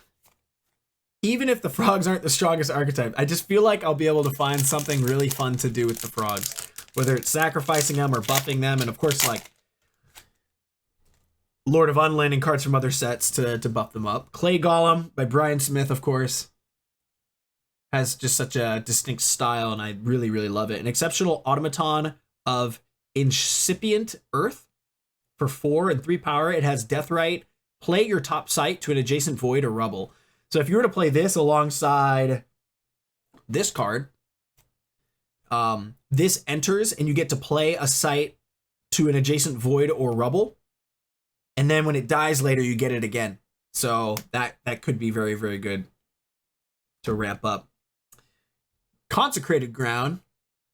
That's one of my favorite arts from the set for sure. That's great. Eerie Coral, an exceptional relic of Thalassic. Thalassic is, I know thalassophobia is the fear of the deep ocean, which I would argue I have, because I watch a lot of thalassophobia therapy videos on YouTube to scratch the itch without having to actually physically go into the ocean. I couldn't do it. An exceptional relic of Thalassic Thought for 1. Really cool art by Michael Nagyapal. And it says, Bear has +1 power and is a water spellcaster. Nice. So there's one of these for each, it seems. And I think I've gotten at least 3 now, I think. Eerie Coral. That's awesome. It almost looks like a skull consuming... A skull that's been consumed by coral. At least that's how I see it. I'm not sure that's how you guys see it as well, but that's really cool. Oh, nice. Dude, we're getting all the avatars. The Corruptor. That's awesome. I don't think we have this yet, right? Yeah, no, we don't. Your avatar warps the world in your image. And it says, your beasts are monsters, your mortals are undead, and your angels are demons. So that's cool. So if you have a deck that wants things to be evil, you can play cards that are not evil and they become evil. So the Corruptor. So this is for those who are looking to be pure evil and want to splash in cards from maybe other sets or even from this set, like an angel, but make it like an evil angel. That's so cool. So this being the pre-con ones, that means we have 7 of the 13, I believe. Unless there's one I'm not considering or I forgot that I opened last night or something. I believe there are 6 more to find.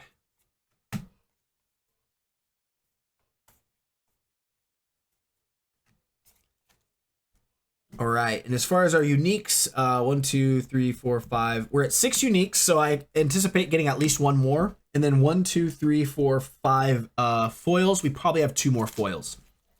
We've got 5 packs left. So thanks again for watching. Depending on how this video is received, I may not do another one this long, but if you enjoyed or don't mind, you know, one video a year being this long, please let me know. Really like the art on this one. I saw this one online. Bitten. An exceptional mortal insists that he is fine. You can see people in the background like whispering about him, like, I think he got bit. Look at him. And you can see he's like starting to turn sick, and this guy's like, well, he's looking at his prize, but still it's like, I don't know about this guy. He's like, no, I'm fine, I'm fine. Genesis, strike a target nearby evil minion. So you can strike for 2, something that's evil. If not, when this dies, summon a skeleton token here under your opponent's control. Oh, interesting. So giving them a skeleton token. I guess it's just the trade-off that you get this in, you get to potentially kill one of their things, and then when this dies, they get a... Interesting that they gain control of it, though. Dark Alley. Elvira. An exceptional sight and ill-advised shortcut. The first minion that enters here gains stealth. Oh, that's cool. The first one. So only one will get it, but that's cool. So, I mean, in theory, you would play it and then just play a minion immediately on top of it to give it stealth. Bladder Blimp. Oh, weird. A silent but deadly... Sorry for the flatulent jokes, but a silent but deadly exceptional monster. Airborne for 3 power and 5 mana. It has Death Right. Players lose 1 life for each nearby site they control. And that's players, so... for each nearby site. That'd be you, your opponent. If you're playing multiplayer, everyone would take it. When it dies, players lose 1 life for each nearby site they control. Interesting. Okay. And our Elite Crucifix. Whoa, that's cool. Check that out. An elite relic and quick fix that sticks. More puns. Genesis. Return each evil minion here to its owner's hand. And then evil minions can't enter this location. That's cool. And I believe, I'm starting to do the game, and I usually cast relics directly into the hands of a minion, but I believe if you own a site, you can just cast these, including monuments, onto the site. I believe that's the case. So if you want to get it onto your opponent's site, you have to have a minion there, cast it into their hands, and then they have it. And then you could drop it, I suppose. But so they could have like 2 minions on my site, and I go, all right, I'm just gonna return these to your hand, and then you can't enter this site. So you put it like right on the troll bridge. I'm always thinking of the troll bridge, like creating a very distinct column that they can't get through. And I go, yeah, none of your stuff can even enter here now. So it sounds potentially very good. Love the Croaking Swamp art. Gosh, Drew Tucker is the freaking man. Would be honored to meet the man one day. Oh, oh, whoa. Got a foil.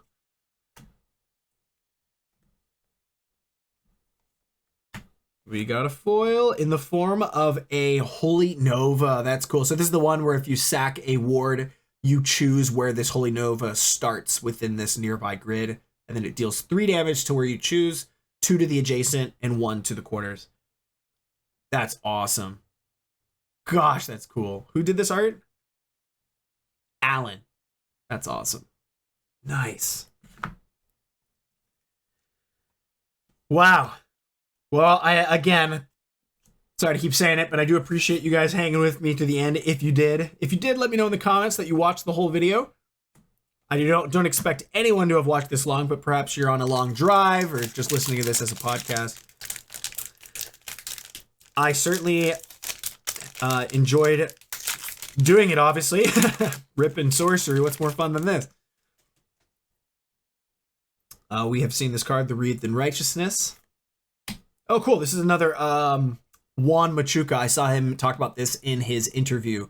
He did a lot of different iterations of this card. It's called Mudslide, and it fits in probably into one of my water decks. An exceptional sight of slippery sludge. And it says, Genesis, slide all units at land sites in this column 1 step left or right. Column being up and down, as opposed to a row. So you choose a column and go, okay, I want all units at land sites, not water sites. So that's interesting. Slide all units at land sites in this column 1 step left or right. So I guess I do have one question. Does this have the ability to push something into the void. I would doubt it because you're sliding them, but I don't know. I would wonder if everything was like on the edge of a column and you did mudslide and they got pushed into the void. Would that work? I'm going to assume no, but that's one I definitely want to check the FAQ on. I'm going to lean toward no because that sounds too powerful, but still being able to push everything to the left or right, getting them out of maybe out of the way, or again, any card that can move things around on a body of water is really, really fun in my opinion. This one has water and earth, invigorate, exceptional magic, and blossoming hope. An ally gains 3 power this turn, and you heal for 3 by Aronja art. Awesome. And our rare, Lord of Destruction. 6 power for 6. Nice. An elite demon of unbridled wrath, by Doug Kovacs, and it says, destroys sites, it strikes, and other minions there. What? So it has to strike the site and other minions there. Okay, so if there are any other minions there, obviously if you go to strike the site and they block it, that does not strike the site. Got it. So if you have a way to strike the site, I don't know if there are any spells that would trigger striking of a site. I'm actually not sure. I'll have to look that up. But but it also says destroy sites it strikes and other minions there. So like if you were to strike a site and they were to block, it would not strike the site. So how would you kill all of the minions? Why wouldn't they block? I guess is my point. I guess the only way that would work is if you disabled them. I guess that's how you'd have to do it. You would have to have this on the field, and then you play. We've seen some spells here where it's like disable all units nearby, whatever. You play that, disable everything, and then this comes in, or this is already in, strikes the site successfully, killing everything else that's at the site, perhaps. Sounds really cool. Oh, what a wonderful set. And we haven't even gotten to play with it yet. Gosh, it's and again, I'm newer to the game, so this is my first time enjoying a brand new set alongside everyone. And yes, we got to desecrate. I just was seeing this art. I'm like, we got to get, can't wait to get a foil of this. It's just so gruesome. An exceptional magic and most heinous act. It says an evil ally strikes its site, then may transform it into a desecrated ground from your collection. That's cool. So the desecrated one is one that boosts all of the undead at it. So you would do this to your own site. So you'd have like a skeleton, you take 1 damage because it's a heinous act, but it turns it into a desecrated ground, which then boosts all the other evil stuff at that site. Oh, the mummy's really cool. Look at that. Kamasin Mummy, 3 for 3. I saw a foil of this and the full art is just really, really cool. An exceptional undead erupts from the dunes. It has burrowing and it says whenever this unburrows, you may trigger the genesis of a nearby desert. By Braum. Cool. So you, ping in for 1 with the deserts, and then this is unburrowed, and you bring it up, and it says whenever. So you could probably just bury this, bring it back up, re-trigger Genesis to get extra pings in, get some additional value out of it. That sounds really cool. Thematically cool, being a mummy. Pile of skulls for 5. An exceptional monument to ritual sacrifice by Matthias Frisk. Really sick art. Wow. Once on your turn, you may banish a card from a cemetery to summon a skeleton token here. Oh, wow. Once on your turn? Well, that sounds really good. I mean, it is 5, but you get this on the field and go, I'm going to banish any card. I'm going to banish your card and get a skeleton here. And then next turn, I'm going to banish that card, get a skeleton. So just keeps that going. And our rare is a water card. It is an Ajkegan Ghost Crabs with 0 power. In elite spirits where beasts once dwelled. Interesting art by Elvira. It's got some like some stuff in the foreground, almost layering it. That's interesting. Can't wait to look at these more. It has Submerge and Void Walk, and it has +1 power for each void in their row. So we're seeing a lot of columns and rows in this set. That's so interesting. For each void in their row. So that also means even when they leave the void, there's still voids in the row, right? So if you're on the right side and let's say 2 of the, sorry, my camera's not really zoomed in, but there's 2, squares that are void and I'm on the right 3.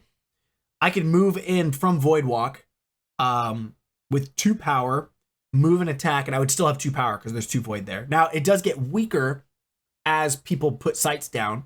So over time, it gets weaker, but maybe at the beginning of the game, you play it on like a single column. This is a 4 power with Void Walk and Submerge. Again, it gets weaker over time, but like in the early game, that's not, and it's a beast. So if you cast a pond, you could play this on turn 1, and it would have 4 power. Now it'd be on your site or on your home site, but you get my point. The blacker the knight, the keener the claw. Awesome. Awesome, awesome, awesome. I am both, I was gonna say, I'm slightly relieved to be getting to the end here. Not that I want this to end, but we have more boxes to go through, and I want to get this uploaded so we can start working on other projects too. Down to the last 2 packs. Thank you again for watching if you did. I really appreciate it. Desecrated Ground. Heretics of Seth. That's my brother's name. 3 for 3 power. Exceptional Mortals subvert the Holy Order. Genesis, steal a nearby ward. Oh, that's cool. It's like, oh, you got ward? I'm going to steal it. I like it. Toolbox by Drew Tucker. A relic offers exceptionally simple solutions. And it says, sacrifice. The bearer may cast an ordinary spell from your collection. Nice. So we have the toolbox for ordinary, and we have the silver bullet for exceptional. Getting things out of the collection. Oh, and I forgot this is our rare. I should have did a bigger drum roll. But, dang, our unique is Black Mass. That's probably our last unique. A unique magic of Malevolent Assembly by Adam Burke. Really, really cool art. It says, search your top 7 spells. You may reveal and draw 3 different evil minions from among them and put the rest at the bottom of your spell book. Whoa. Yeah, so if you're playing an evil deck, I'm going to look for 3 different evil minions and put them in my hand. Reveal. You have to reveal them, though. So you reveal and draw them, put them in your hand, and all the rest go on the bottom for 4. Really cool. Black Mass. That was probably our last unique, but I would imagine we have 1 or 2 more foils here. I hope so. Here we go. Second to last pack. No foil so far. Okay. Thank you guys. And here's to a long year of Gothic. And I hope you are also taking your time smelling the cards, enjoying the cards, looking for curios. Can't wait to see you guys in the Discord discussing the game and the curios and just all of this. It's going to be a great year. It's going to be a good winter just going into this. Here we go. For 3 power and 2 water threshold. For 3 mana, you get 3 power. It's Exceptional Mortals, Guardians of Nature by Jeff A. Mangus. It has ward, and then nearby sites can't be destroyed by your opponent. That's cool. It's not super often that things get destroyed, I think, but maybe there's a use case for it. It does come in with ward. 3/3 with ward is always good. And it says, while we draw beneath the heartwood stands, thus an oath is sworn. Very cool.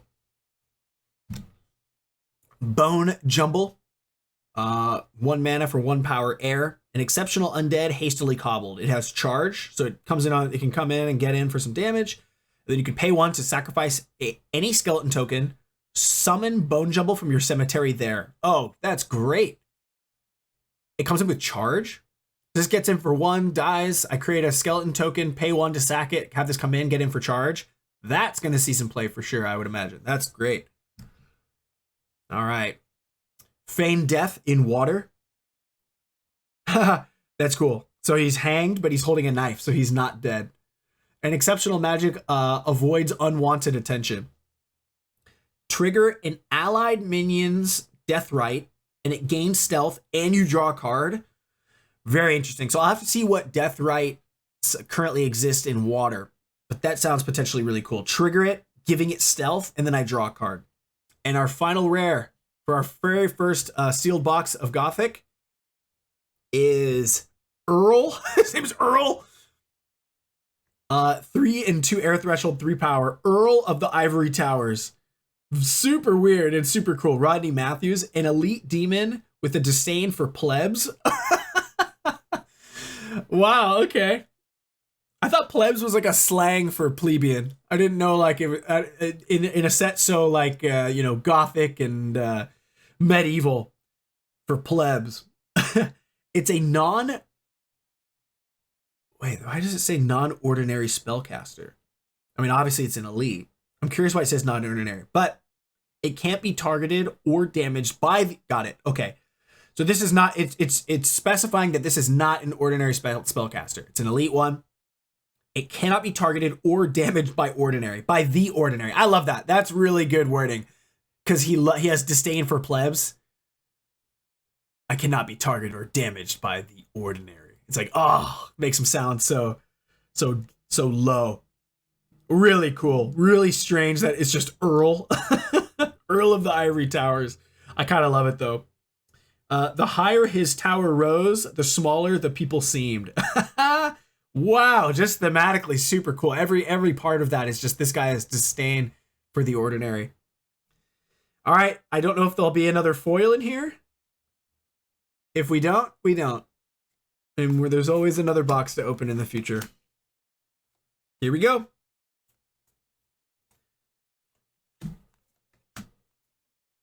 And unfortunately, we did not get a final foil. All right, let's take inventory here. All of our elites are here. I'll quickly go through these because there's a lot. Oh my gosh, this is so cool. Oh, there's an elite site. And all of the sites from elite here. All right, and for our avatars, we've added into, in addition to the precons, the Corruptor, the Interrogator, and the Blade Dancer. So I still have 6 more that I need to look for. I know there's like Realm Eater. I really love the art on this Savior. I love this one too. Really cool. So those are our avatars. And then our uniques. Again, just to review, we got Sinister Pond, Black Mass, Saint Wield, Returned King, Defiler Spire, Asmodeus comes in and destroys stuff, Temple of Moloch, and the City of Plenty. So cool. I love getting a lot of the unique sites.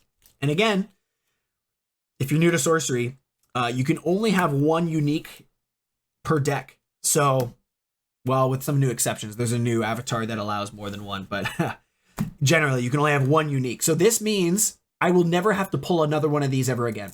And if I do, I can trade them, which I just love. I just feel like I've unlocked something that I'll never need to look for again. And then our foils. And because I forget the names, I'm just going to flip them over. Sturmgeist as the elite. So I think that was the rarest foil that we got besides the oh yeah, wait, we got an avatar foil too. But Wreathed in Righteousness, exceptional. Haystack, exceptional sight. Holy Nova, exceptional. A lot of exceptionals. Shallow Grave, exceptional sight. And Desecrated Grounds, exceptional sight. So we only got 6, but they were all exceptional. One of them was, oh no, yeah, 7 in total. Forgive me, I am tired. That was a long night. 7 foils in total, one of them an avatar, one of them an elite, all the rest exceptional. Can't complain with that. Guys, thank you so much again. Gothic, awesome set. Can't wait to see you more. I'm going to go and wrap this up. Thank you guys so much for watching, and I hope you enjoy your Gothic unboxings as well. Good luck with your pulls. Thank you for watching, and I'll see you guys next time.